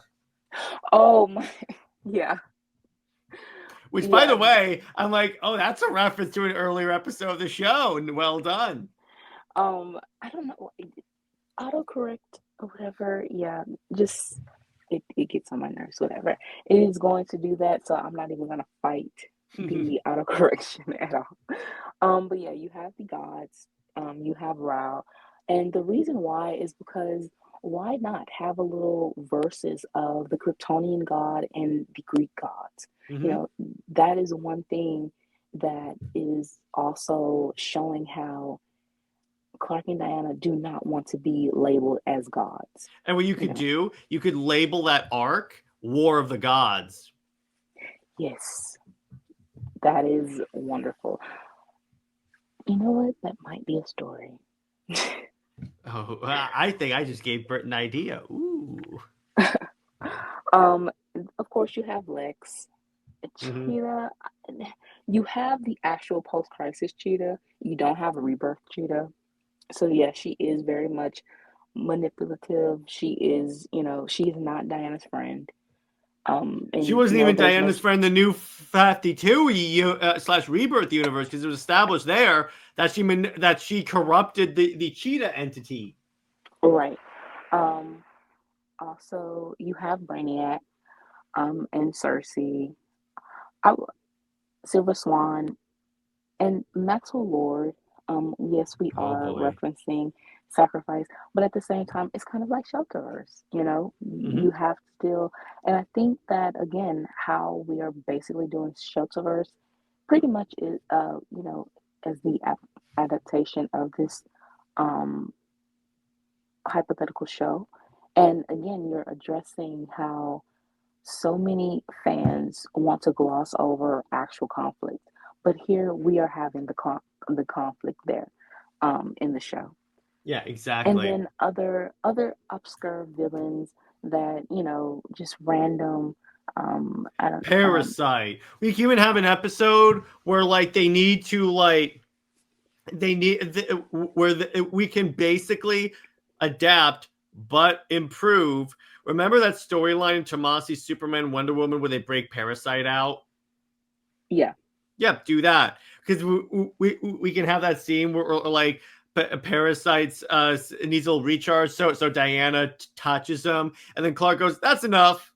Yeah, something like that. Or you have Angleman, or you have Blue Snowman, or just random goofy C-list type villains. Kite You know, Man. no. Oh yeah, HE double hockey sticks, no. because then it's HE double hockey sticks no, because then it's kind of like we would have to give Tom King some credit. I'm like, nope, No, he's never getting credit. In that case, we have to include the obvious. Well, actually, see, Brit, there's one villain that you're missing, and that's Sovereign. Jared. or Trinity. I almost said something. You want to Oh God, that's great. Oh man, that's fantastic. That's the reaction I wanted. I love when Brit just goes, Jared, just a pause and then my name. No. If anything, we'll turn Trinity into a villain or something. Oh yeah, she'll be a villain. Well, also we're forgetting the most evil being in all of DC Comics, someone that makes even Darkseid shake in his boots. Lois Lane. and Tom King. All right, continuing on. Then we get our themes. So, what are the themes of this show? Okay, so basically, again, we are navigating through, their own conflicts together. How Clark and Diana clash as well, because even though they are two sides of the same coin and they have the same goals, they still have different perspectives. So again, we're going to look at them as the immigrant and the refugee, their different careers as a reporter and ambassador, and how while it comes together, it still doesn't at times. Diana is the one that's willing to sacrifice a little bit more, to do things that it's not in a selfish sense. It's more so of like being more selfless, sacrificing, and how they will deal with Maxwell Lord, the killing, no kill rule, or, that type of thing, or even at a point where it feels like one or the other has to sacrifice themselves, to protect the world. So, after all, the world comes first, Brit. Right. And you have the public scrutiny of the public knowing of their relationship. Now, like I said, they're publicly Superman and Wonder Woman, everyone knows, but privately as Clark and Diana, it's a 50-50 type of thing. So that is something that they have to kind of deal with. And can they, especially with Clark, because he likes his privacy, and that's also one of the things that was addressed in Power Couple. So it's kind of like, will he be able to, compromise a little bit, or, be comfortable being a little bit more open? And then how they deal with their cultures. The Amazon are they're open and they trust Clark. And he is, accepted within Hippolyta, but it's still that certain thing of they aren't accepting of the outside world just yet. Mm-hmm. And then you have, of course, the villains, whether it is like the main villains, Cersei, especially Cersei. I would love for her to turn Clark into like a hamster that we saw in Wonder Woman Black and Gold, or hamster or guinea pig, or she does. Or maybe she turns Diana into a pig. Well, no, she only turns. Oh, definitely not. I love how it took you a second to get what I was referencing. At first, I was kind of like, well, she only turns men into. Then I was like, wait a minute. Wait. I'm having so much fun. No, definitely not.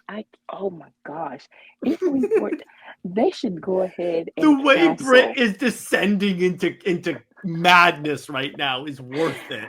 They should cancel the show if we ever let Diana be turned into anything by Cersei. So in If other words, we won't be having Bruce Timm in any way associated with this project. no, no, and no, no. It, Diana, okay, so the thing is, with Clark and Diana saving each other in a sense, as of partners, they will protect each other. That is what they do. But the damsel thing, no, that is not what Diana should ever be positioned in. Does Clark like What cover do you her? mean? Tom King had her as a damsel during a prison break. She was making out with Steve after she got shot. Yeah. Oh my God. You see, Jared, I can't say anything, you know? I love running a PG podcast. You know, I can't think of the words right now, the PG words. So beep, beep, beep, and a couple of more beeps, and then pauses as well. And then more Um, beeps. yeah, and then more beeps.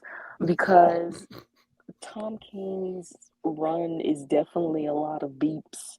We're, And we're about to get to there, so yeah, finish up on the themes. okay.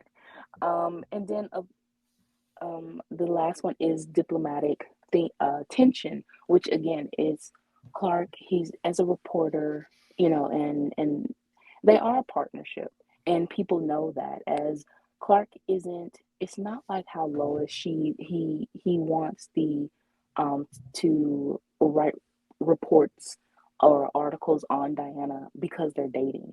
It's not that. It's more so of she's as she's traveling, he's traveling with her, he's taking notes of world events of what's happening, and he's letting it be known. And I think that is how you deal with a reporter, or as being with someone like that. And then also just certain situations that again they want to handle differently. Clark again, he's more protective, and he wants to find the safest type solution, but Diana is kind of like she's more headstrong with it because of course of her warrior upbringing. So a lot of times her warrior mindset sometimes clashes with her ambassador mindset as well.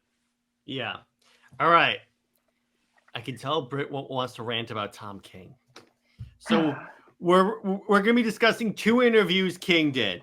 Number one is on the DC website, and number two is actually a friend of mine, Robert. So let's start with the DC website. And of course, I had to title this Tom King. And the first paragraph is literally the red flag where he goes, "Oh, I thought Superman has a son and Batman, so I thought, why wouldn't Wonder Woman have a daughter?" And he goes, "That was just a story I wanted to tell him, mostly out of jealousy of Morrison telling the epic origin of Damian Wayne." No, the thing is, Morrison actually is a talented writer and could write a child Justice League go from a pain in the ass to an actually good character, unlike you. What I'm tired of is Tom King with these like one-sided beefs with other writers. He wants to one up them. At first, he was trying to one up, saying that George Perez. It felt like he was challenging him at his funeral, or his, and I'm kind of like, what, like that? Where does that come from? And now he's saying that he wants to basically do the same thing for Trinity as with Damien, and to say that um, Morrison, like, first of all, Morrison changed Bruce and Talia's relationship as if Talia, assaulted Bruce. That's the one thing that I don't think even And you know why that happened, Britt? I don't. So what happened is, so the story. So Morrison was actually referencing a storyline that happened in like the past when like Bruce and Talia had a son and stuff. Well, it was be revealed had a son. He forgot whether or not it was by choice or not. Which is kind of like, okay. But I'm like, wait a second. You... Read the comic! Exactly. That is so you okay. So because you forgot, how it happened, you go for the bad iteration, or, something that you basically pulled where the sun don't shine. You know, that doesn't make sense. I see a lot of other comments and stuff about how it was kind of racially charged too against Talia, and you see a lot of even in Tom King's writing when he wrote Batman and had that those wedding issues. um I guess he did a very racially charged depiction of Talia as well. So it's very bad. So to reference this origin for Damien by Morrison, very much red flags from Tom King. Um, and yeah, for you to say, well, Batman has a son, Superman has a son, so Wonder Woman needs a daughter. That is the most You, lazy reason for that. That's the reason why John. Ironically, that's the reason why John exists. yeah, John exists because Damien. And look at the Super Sons. Damien is very much independent from John. Damien doesn't even need uh, John and Trinity. They are basically being leeches off of Damien. Um, the timeline is just weird because John's being forced in continuity has royally screwed up continuity than it already was. And just the Super Sons didn't last long. And then you're trying to play Yakko, Wacko, and Dot with Damien, John, and I love Trinity. whenever you send that to me. Oh, God. And because they are, it's basically Warner Brothers and Dot, the baby sister. Because, King, to say that they are brothers and sisters, first of all, the Trinity That's not a super, concept. Brit and I have done an episode about this where it's not really as secure of a thing as you think. yeah, you have, and take this that Tom King talks about Superman and Batman more than Wonder Woman's actual supporting cast, unless it's Steve. But He didn't in even their want to own, have the Wonder the Wonder Girls. Girls, you have them prominently in her book. But when was the last time we saw Diana in a Batman or Superman book? When has she actually been important to any of their storylines? They haven't. They are never. She is never referenced as Clark's best friend anymore because first they want Bruce to be his best friend as a superhero, and second, having Diana as his best friend overshadows Lois. So that is the one thing that why Clark and Diana's relationship is as strained as it is. Then Batman. I mean, Diana has no purpose in the Batman books. Superman is more likely to be featured in the books, but barely. So yeah, so you have them both featured in the Wonder Woman book, but it's not equal of her being in their books. So how do you have the right to say that Trinity is treating Damien and John as like brothers? And then on top of that, he has Trinity reference the Justice League members, only the males, as uncles. So it's very And much a wait, she's also the leader of the Justice League. yeah. But when it was one of those backups where it's only they are at the Hall of Justice, and it's only Damien, John, and Trinity within the Hall of Justice. Like, if she is the leader of the Justice League, where are they? Um, and if this is set in the future, again, where is everyone? It doesn't really make sense at all. Um, and also just his entire story, uh, with how he started it with Wonder Woman 800 of Sovereign, saying that it's going to be a sad story, that this is going to be an act of revenge from Sovereign telling Diana this story. I mean, telling Trinity this story. Um, but yet he's what he did to the Clay origin, and how he wants to force that Diana and Steve are so in love and they are in the middle of their relationship. And of course, he is very much a traditionalist in the worst possible way.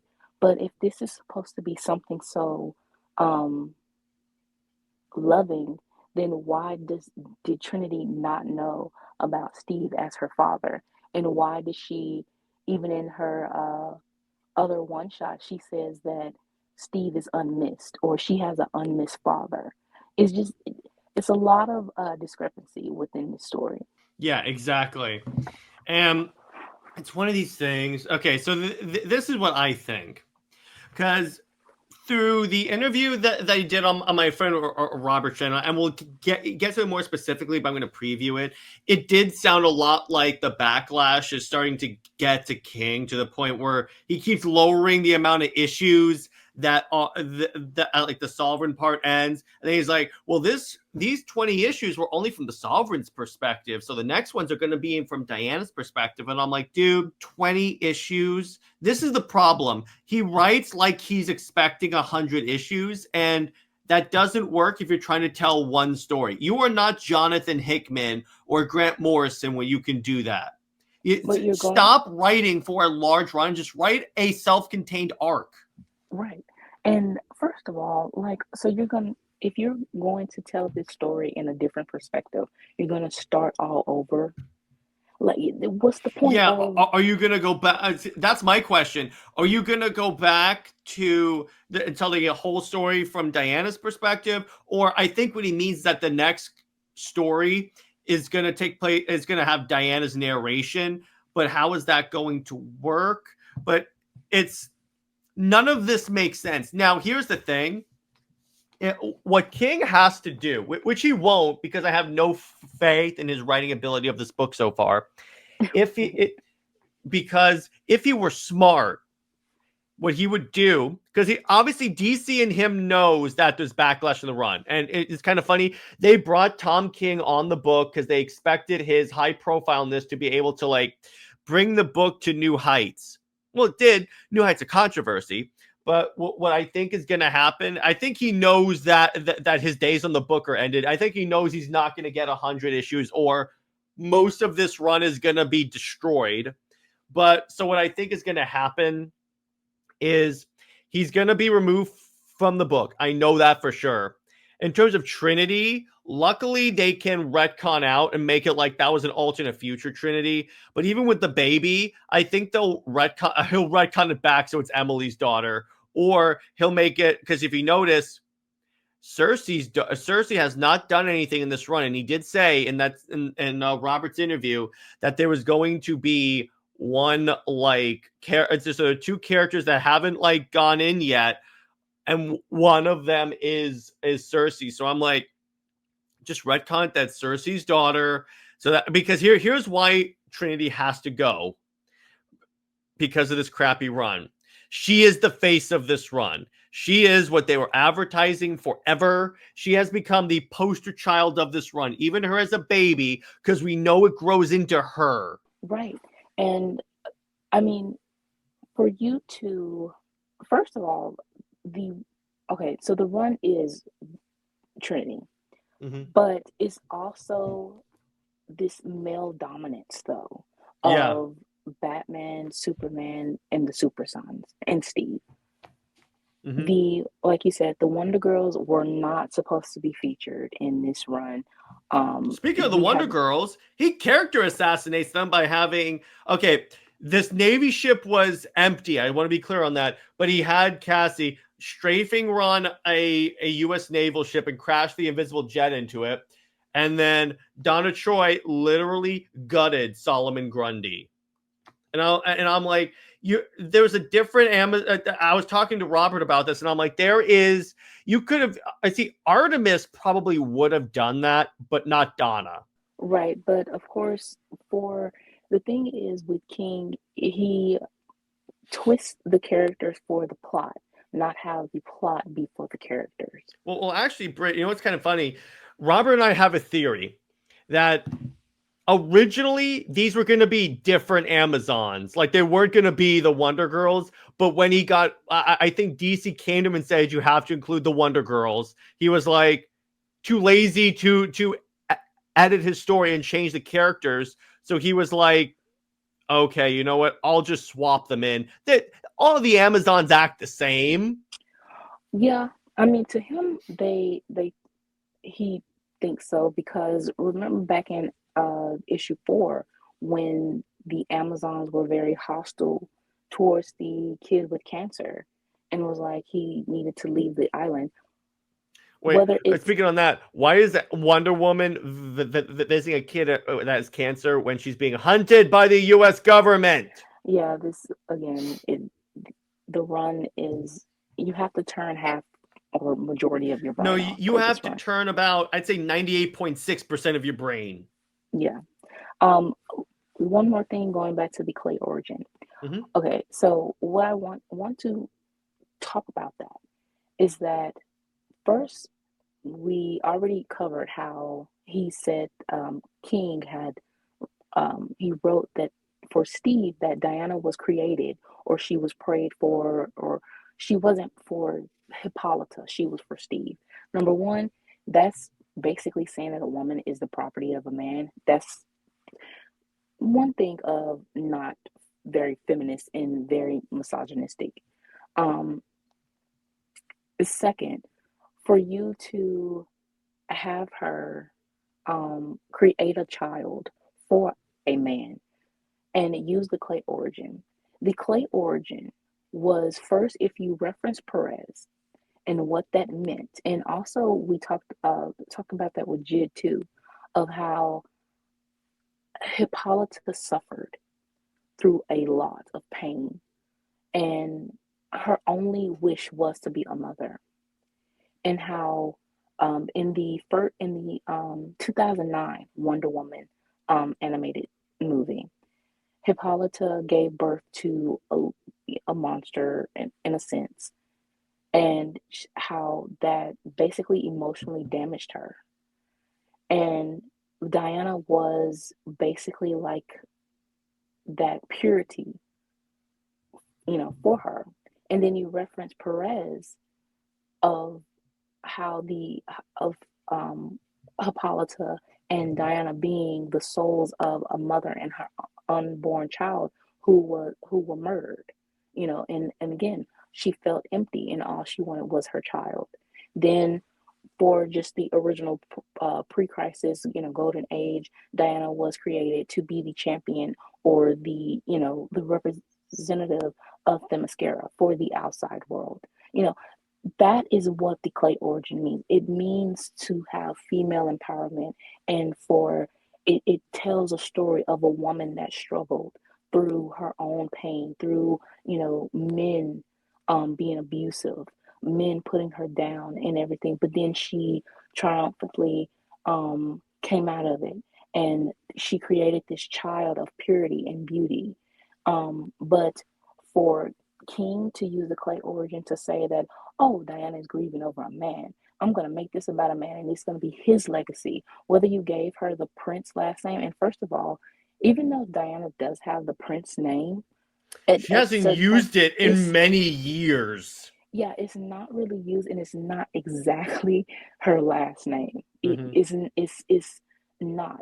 So for King to emphasize the Diana Prince name just for this, that is very surface level and just again you are twisting the characters for the plot and not having this as a natural organic story. um so yeah, for her to, and then the pulling, I would say, or out of the blue of giving her Elizabeth Marston name Yeah, to it's say like that was like I think he says his grandmother, and I'm like, since when? exactly. That is definitely pulling it out of his ass. Yeah, I was kind of like it. it wasn't genuine at all. And again, Diana also showed more emotion, crying and throwing up or whatever, and gave up the fight basically for Steve because he died. And it's kind of like, okay, you wasn't doing all this for your sisters that have been imprisoned and died, that they were actually taken away from their families. You weren't even with Steve. If she was with Steve, she would have had something more personal than stealing a flag from his. Even that was very much ass pulled from this. Yeah, why is she Uh, holding and crying on the American flag? What he could have done? Here's what I would have done that if I had. First off, I wouldn't have done the American flag. Like maybe I would have made it like a quilt or. Here's the way I would have done it. I would have flashed back to a scene where like Diana's like out on her balcony staring up at the moon. And then Steve comes and wraps a blanket around her shoulders. Now, granted, she can't get cold, but it's the gesture. It's the gesture. And that's what she stole. Not the flag, which, by the way, is not supposed to touch the ground. He would know this because he's serving the freaking government. Yeah, but Tom King, it's kind of like he's going back and forth with his own, like, he acts like he dislikes that he served in the military or whatever he did, but at the same time he praises it. So it's kind of like he wants to be his own self too as a rebellion, and that's another thing for him to say that Diana wants to rebel against Hippolyta. So to her rebellion is again taking the clay origin and making it about Steve. Her whatever she does is a rebellion against Hippolyta. If you know their relationship, yeah, they are going to have their strains, they're going to have their arguments and stuff as mother and daughter, but their relationship is like the the purest mother and daughter relationship of love and support. Hippolyta, she loves Diana. She wants to protect her. Yes, act like a helicopter mom, but at the same time, she knows man's world and she knows the trauma that can be inflicted on Diana, and she just wants to protect her from it. But to make Diana seem like this rebellious teenager for men, And it's kind of punch her like mother in the face. and punch her mother in the face. It's like you are. Oh, That's not feminine. and then wait, get punched in the face by her daughter in that same scene. Right. That is not feminism. And that is not showing any type of empowerment for women or anything. Whatever he's trying to um, say or whatever, it's not for women at all. Exactly. Speaking of Steve, by the way, you know I had to use this image of Steve, Brit. You know I had to use this image of Steve And because apparently, so here, the minute he starts saying that, like Steve is like very central to Wonder Woman, I'm like, no. And by the way, he says my motto is if Kite Man can be cool, anyone can. Kite Man ain't cool, bro. yeah, he just because Kite Man was given a show, and I don't even think that it got a lot of viewership, if any at all. Um, and because he's trying to make this obscure character known. I mean, again, you're looking at the internet or these diehard comic fans or Tom King fans, but the general audience still does not care for Kite Man. So, and also, if you are comparing Steve Trevor, who is supposed to be Diana's main love interest, he's supposed to be popular, to a Z-lister like Kite Man, yeah, That's not you a already, compliment. And that's by the way, not. his usefulness ends as soon as she leaves that island. In a Right, way, here's the thing about Steve. Are you ready? He's a plot device. exactly. That's what he is. And He is designed to get her off the island. and again, to say that Diana's journey and he like her journey and Wonder Woman's main story, the heart of her story is Steve. Again, why are you placing a man in a story that is about feminism and women? It's supposed to empower women. Why are you centering it around a man? That makes no sense. And of course, you know, like I have said in past shows, that whether it's a man or a woman that is as the writer of Wonder Woman, both can be disastrous. But you're really showing yourself as a man that you only view Wonder Woman in a sense of a man, in a male fantasy. And you are projecting that, or is self inserting that into Steve to, again, try to revolve her story around him. No, her journey does not start with Steve. Her motivation is not Steve. She's she's always wanted to leave the island at some point. She was very curious about the outside world.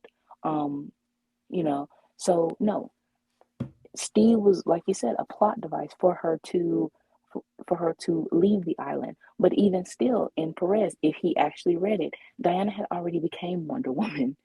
She's Yeah. already Oh, by the gone through the way, contest. here's the fun part, Brit. If you read Perez, she also already was in Man's World. Yeah. Was Remember? she? So for those of you that don't know, so after she was, actually, you know what? I'll go grab the omnibus so I can show this because in Comics League we like to actually show what we talk about. I know she had the uniform on, because the main thing was uh,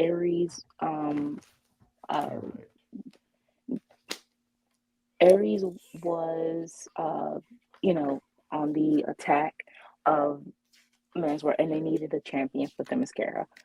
And so Diana overheard her mother talking, and she asked her, I want to do this. Of course, Hippolyta said no. Diana went undercover to uh,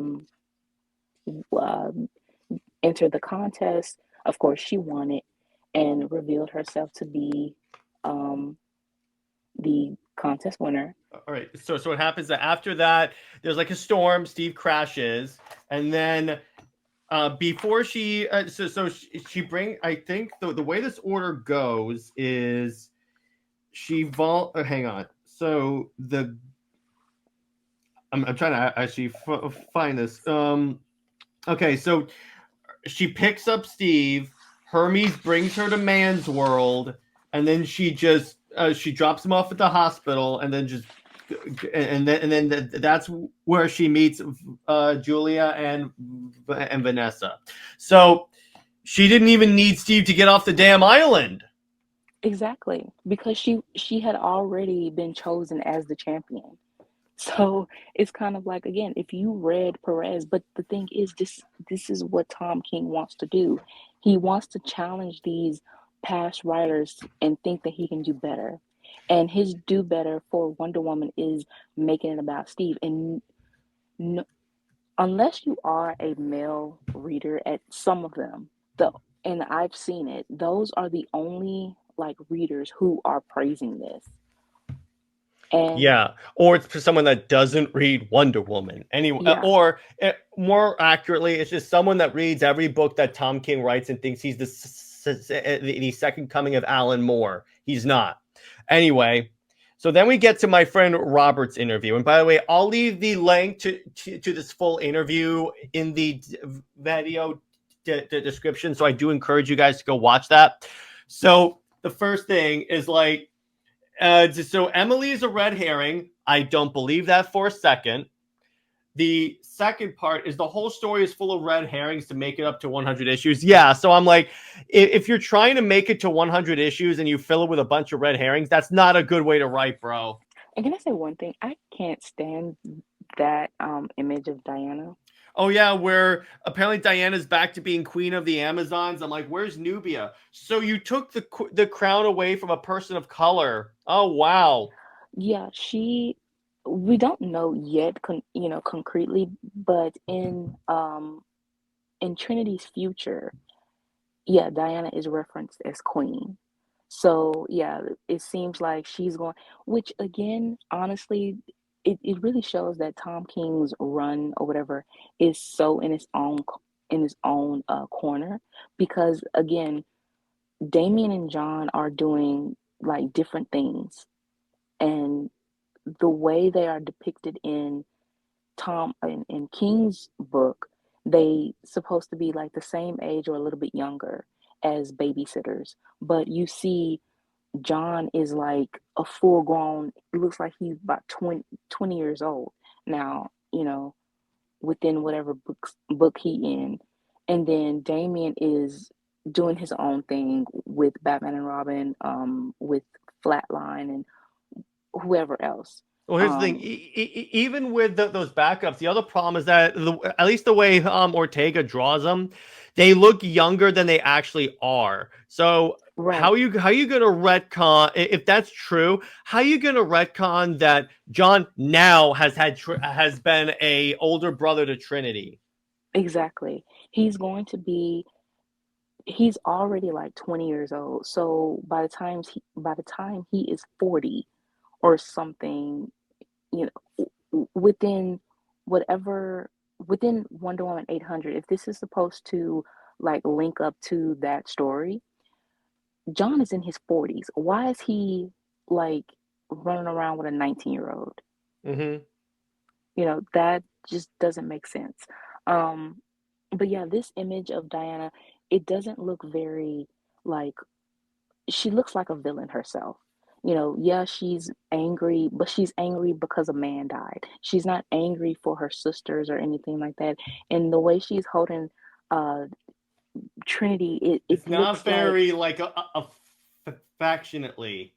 no, it just looks like she's holding a baby, as in, how they say about Superman and Wonder Woman being eugenics or whatever. Mm-hmm. Yeah, this is the type of image of Diana. It's kind of like a weird um it's just so much different than Hippolyta being queen and her caring for Diana, and then Diana holding Trinity as like just this baby. I don't even know. It just feels like a disconnect there.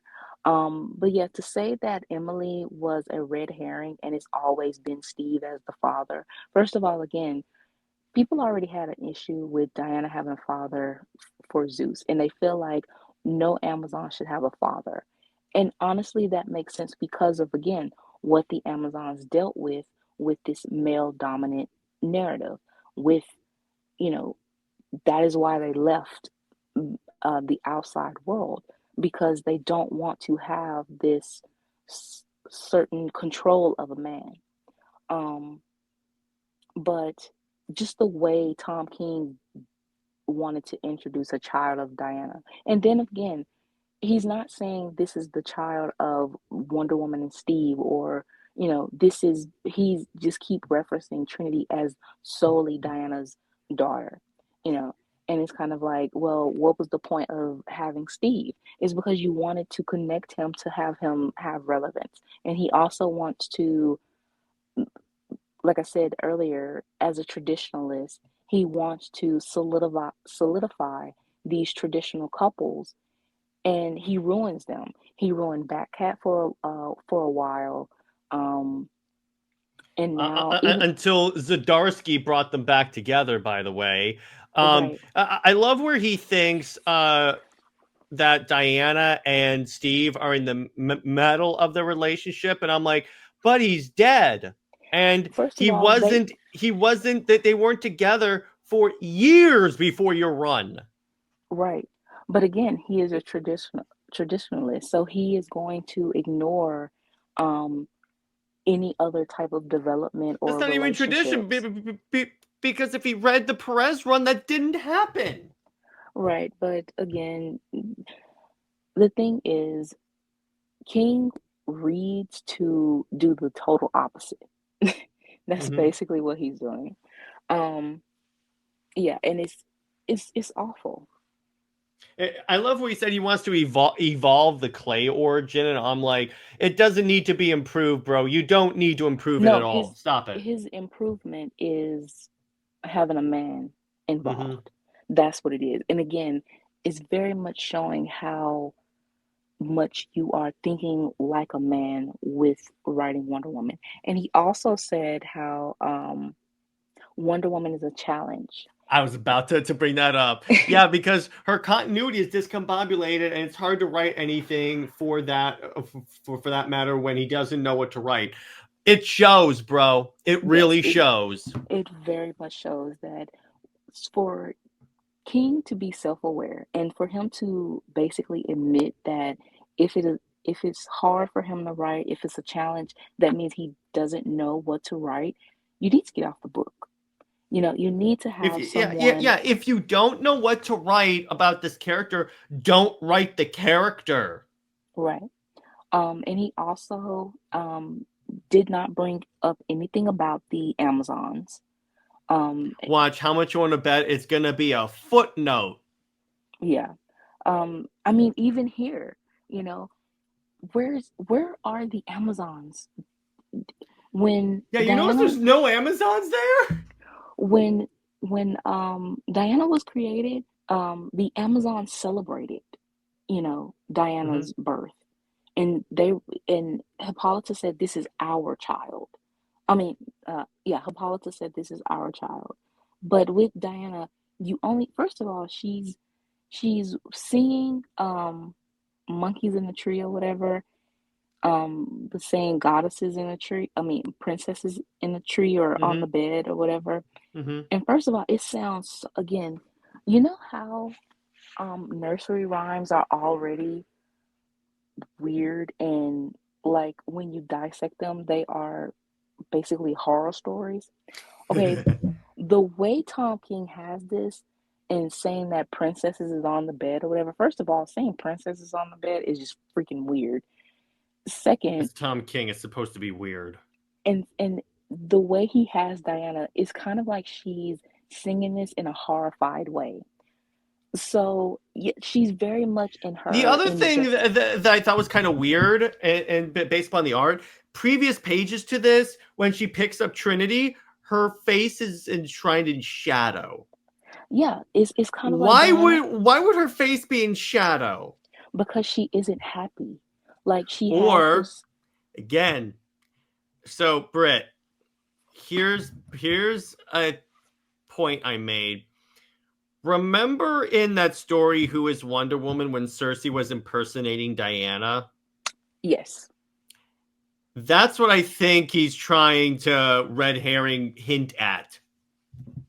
I hope so because Because if this. that's watch, Diana's been captive this whole time, and this has all been Cersei. Or what they, or he just makes it that Cersei is the again. Sir, they could retcon it that Trinity is the daughter of Cersei. That Diana still adopts and tries to raise well. If they don't want to retcon the character away. I mean, obviously Diana does a horrible job at raising her Mm-hmm. because Trinity says that at some point I forgot where she says it, but I guess Diana was a shell of herself. Like she's very much borderline mommy dearest or something. Oh, And here's the advantage of me having IV issued this run. I will go back and look for it. okay. But it's basically like Diana's very much depressed and sad and stuff. And yeah, again, I don't know how Tom King can reverse this when this is the setup that you had, Well, you know. Britt, here's what you have to understand about Tom King. He writes every character as depressed. That's true. Diana's facial expression in this picture is literally the facial expression of every damn character he writes. And I cannot stand it because it doesn't look like Diana. It very much looks like A random Amazon. it looks like a random Amazon. It looks like a villain. Like she looks like a villainess. Maybe she looks like Cersei. I'm just saying. And just the like just holding the baby for some reason is giving, I don't know, it is just giving a horrified and not in a good way. I know that he wants to say, oh, it's about her being angry and fury or whatever, and also using fury because of Diana and Steve's daughter from Earth 2. Um, I don't think he's smart but enough for that. no, that he did say that that was his reference, but it's still the fact of um, Diana doesn't look very. Again, she looks like she's on the path of injustice Wonder Woman, basically. Wow, she's really writing an origin story for Injustice Wonder Woman. Oh God. Yeah, but Yeah. that's the sad part here. And that's the point here. It's like, hey, listen, dude, stop writing Diana as a depressed individual because that's not who Diana is. That's who Right. Batman is. He writes every character like they're Batman. And I'm like, if you But like even, Batman, go write Batman and tank that book. well, he already did. He already Um, did, yeah. the thing is how he had Batman even go, so overboard of him being suicidal, and he was basically codependent on Selena, you know, um, with Diana to say that uh, in Trinity, to say that the Super Sons helped raise her. Okay, she has an island full She of has an sisters and island aunts. of Amazon. She has ants. She has ants, i.e. the Wonder Girls. And again, he keeps trying. I think he really wants to write Batman and or Superman. So he keeps trying to put them in or make them the real heroes of the run. I mean, Britt, you forgot one very important part of particularly this issue. It's revealed that Steve Trevor is the one who took down the Sovereign. Yes. I So again this Diana doesn't whole even do. do anything. I want to curse, but I can't because this is Comics League. She doesn't He's do. pouring She he's doesn't do pouring a poop lot in of this run. no, he's pouring a lot of sugar honey iced tea. Yes, she doesn't do sugar honey iced tea in this run. She just sits around and mopes. Yes. I mean, even last issue, she moped for 52 days.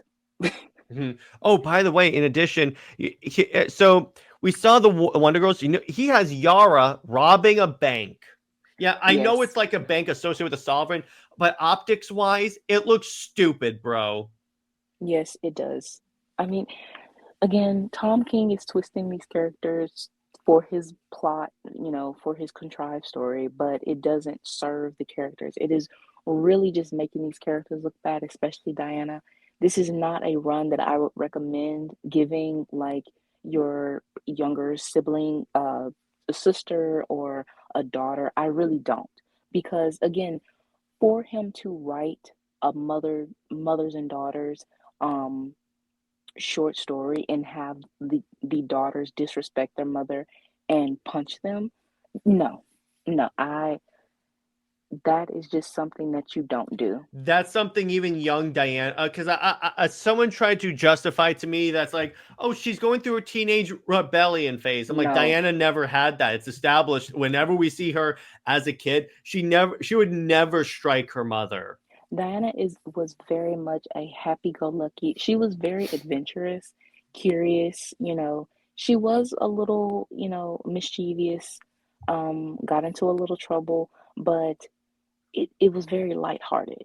She would never strike her mother. Yeah, never ever.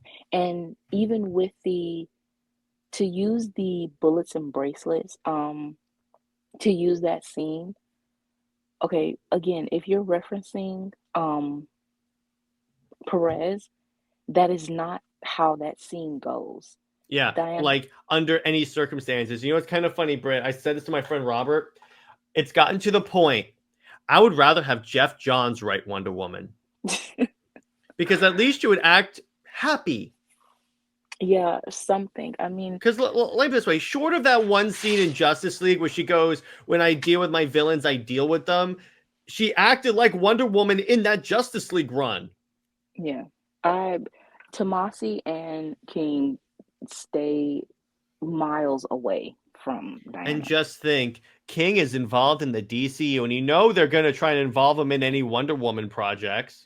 I hope not. In which I case, burn the gosh. universe to the ground. Yes. I mean, they have female writers for Paradise Lost But show. watch, they'll say he's the showrunner, or he'll be in some way involved. I hope not because no, no. Trust me, Britt. This is James Gunn is running this, and Tom King is his golden boy. I mean, honestly, for no reason because his Tom King, Supergirl book flopped. It was in the dollar bin the before it was announced as a movie. exactly, that is my issue with this, is that a lot of, again, the whole revisionisms of certain things is that Tom King's books are very much low sellers. They, and very controversial in the worst ways. But yet when it's adapted or something like that, if he's getting praise, even the Eisners, it's kind of like that is it's basically like the Oscars, they just give And they're these just as awards. meaningful as the Oscars.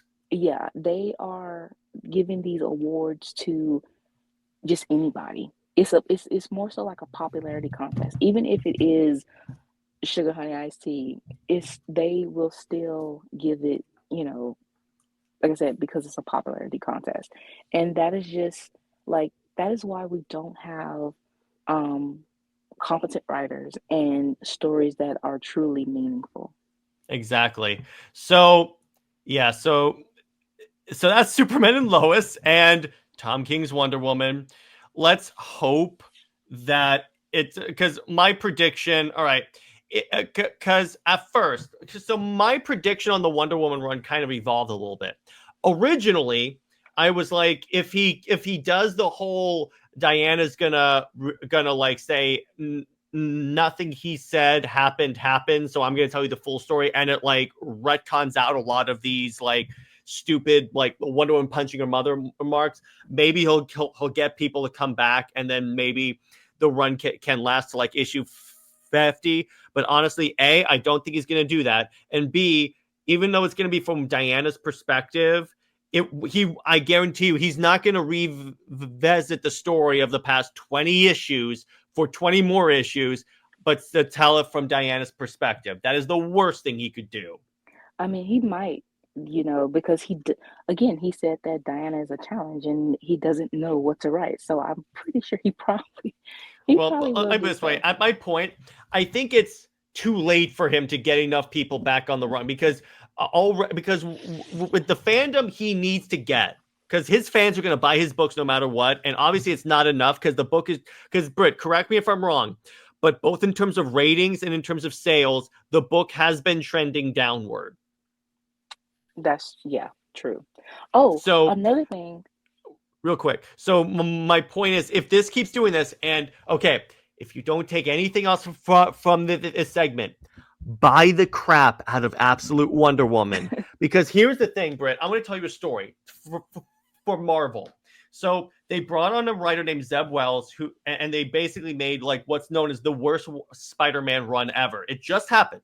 So what happened is, at the same time, they relaunched Ultimate Spider-Man, which is like an alternate continuity Spider-Man where they actually gave the fans what they wanted and actually mocked the fans for it, where they were like, oh, if you want Peter Parker to be with MJ, go read Ultimate Spider-Man.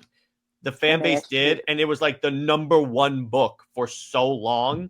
right. And the Spider-Man run kept going down and down and down. So that's why I think shortly, way shorter than it took for Spider-Man, that's it. King's done. I think honestly, he's pissed off enough people and gotten them pissed off on the run, and like it's gotten to the point where people will not pick up the Wonder Woman book because his name is on it. And I think DC knows this. That's why he keeps like shortening the amount of issues in like this arc. So I think that what's happening is that he's shortening it so he can tell a brief story about, he's going to wrap up the Sovereign story, tell a brief story about Diana, and then leave the book. I hope so. I mean, he should leave within this year or within next year or something. Honestly, Honestly, yeah, Comics League, we were talking about this on CLD, and what we said is we're going to, we think by at the latest, summertime is when he'll leave the book. I would hope so. I mean, he should. Which, Especially, by the way, so Brit, so it's kind of funny. So I was trying to, so last night, I don't know if you saw that segment of CLD. So what we did was I was ranting about Wonder Woman because people kept bringing up in the chat. So Jay Heath, he didn't read the book, but he guessed the plot. He was like, wait, so he has the Wonder Girls like rob a bank, bomb an aircraft he basically said when I brought up the bombing of like a ship and like a Donna Troy gutting a Solomon Grundy, he literally said, so let me guess, Yara Flor robs a bank. And I go, you literally guessed it. And he goes, I swear that was not a random guess. I swear that was not me knowing. I did not read the issue. No, it's And I'm just like, it's Tom almost like King Tom King is being predictable. exactly. Oh, another thing though was the backup issue for uh Oh, the what, issue. did I include the picture? I don't think I did. All right. So the backup issue features Stephen Valhalla, and it's implied that he cheated on Diana.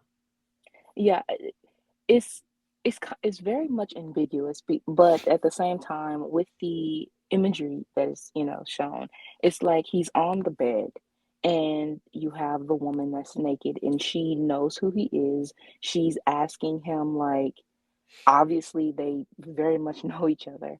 Um, so she She says says, that, don't feel guilty. yeah, she says, don't feel guilty, pleasure is pleasure. But it's kind of like, okay, so they definitely, whether he has done so and regrets it, he did do so, and that was the aftermath, and he, regrets it, or he didn't do it, but close to doing so, and he backed away from doing it. It's still the fact that you have that being another woman, even in the afterlife. It doesn't matter. It's the fact of you are still having that implication in a Wonder Woman book. That is very much a male fantasy thing. And honestly, that just shouldn't be there. Again, Wonder Woman's book, the heart of Wonder Woman is not Steve Trevor. So making this about him and to put that in a Wonder Woman book, no, I don't like that. Also, if Trinity never knew her father's name, never knew who her father was, she went to the Sovereign to for him to tell her, you know.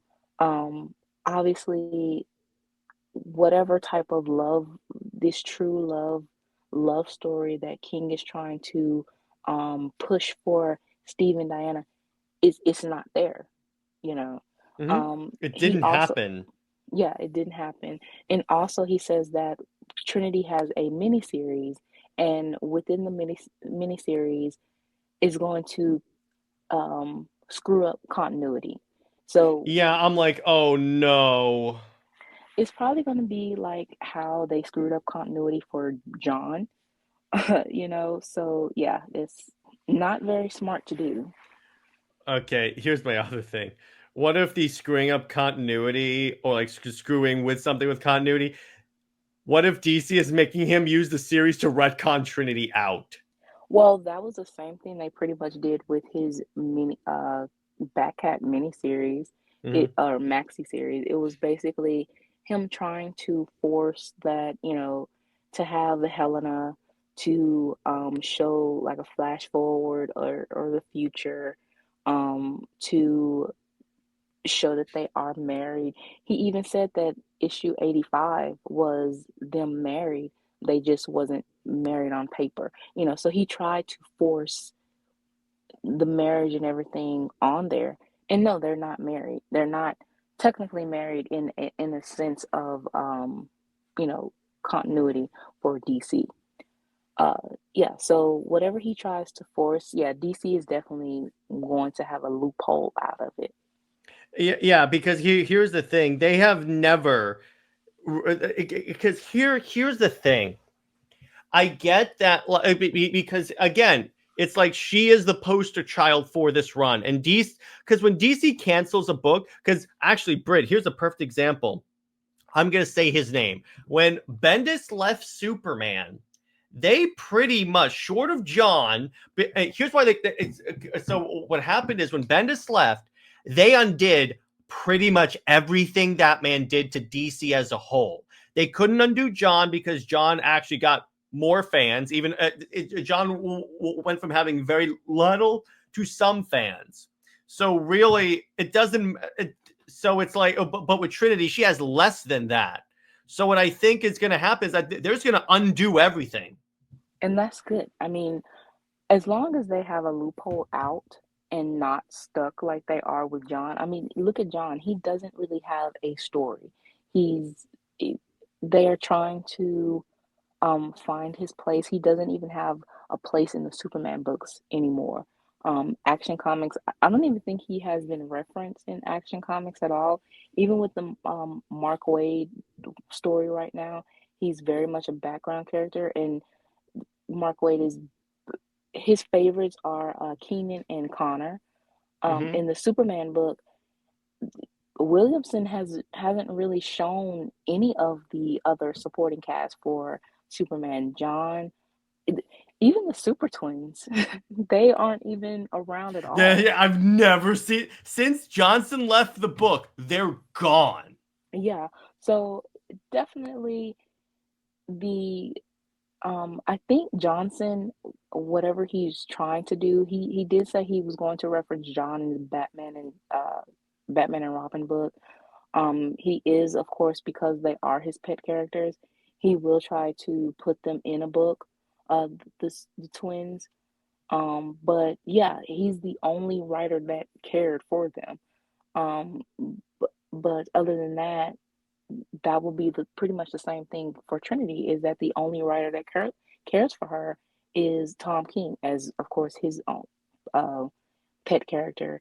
And then what I do think, by the way, I think at the very least they'll still use, if they ever bring up Trinity, she'll be like only in the young adult books or like some fun little Elseworlds books. In other words, if they want to do like continue those backups as like Elseworlds, like fun young adult books, they'll do that. But she's not going to be in continuity. Right. It honestly, still, with you trying to show Diana as a mother with that image and everything, yeah, it doesn't work. Like Diana's first like showing as a mother, she doesn't look like a mother. And even with trying to, it just the build up and the groundwork just wasn't there for her to be a mother. So honestly, Trinity just, and it's the same thing as John too, you know, with trying to call Clark a dad or something like that, it just doesn't work for me. I just can't see it unless you give them the build up to it. And it just doesn't look right. You know, Trinity just, she seems so out of place to me. She just doesn't seem like a Wonder Woman character.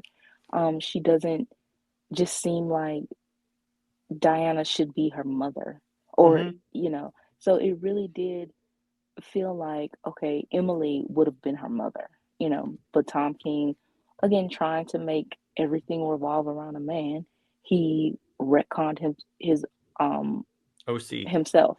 Yeah, well, yeah, that too. But so I think that's a good place to leave it. So Brit, this is a fun one. So drop below your thoughts on Tom King's Wonder Woman, your thoughts on anything really on Superman and Lois. But so Brit, what stories do you want to tease us with? Okay, so we have chapter 3 of Shelterverse. We have also our back and forth of cat gifs and everything, of ideas of our my favorite story within the Shelterverse. And again, I actually have an idea of what we talked about earlier within the show. So that is something that might be within the Shelterverse as well. Then one shots that I have that are musically inspired, and also for the end of the year and holidays, have Austria. And another thing that I'm doing on Twitter, and I might create a Blue Sky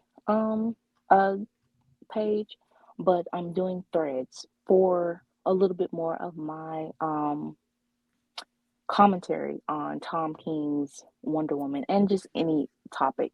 I might have threads, you know, here and there. And also just the still the continued support of the Instagram page, and, you know, spreading the SuperWonder love.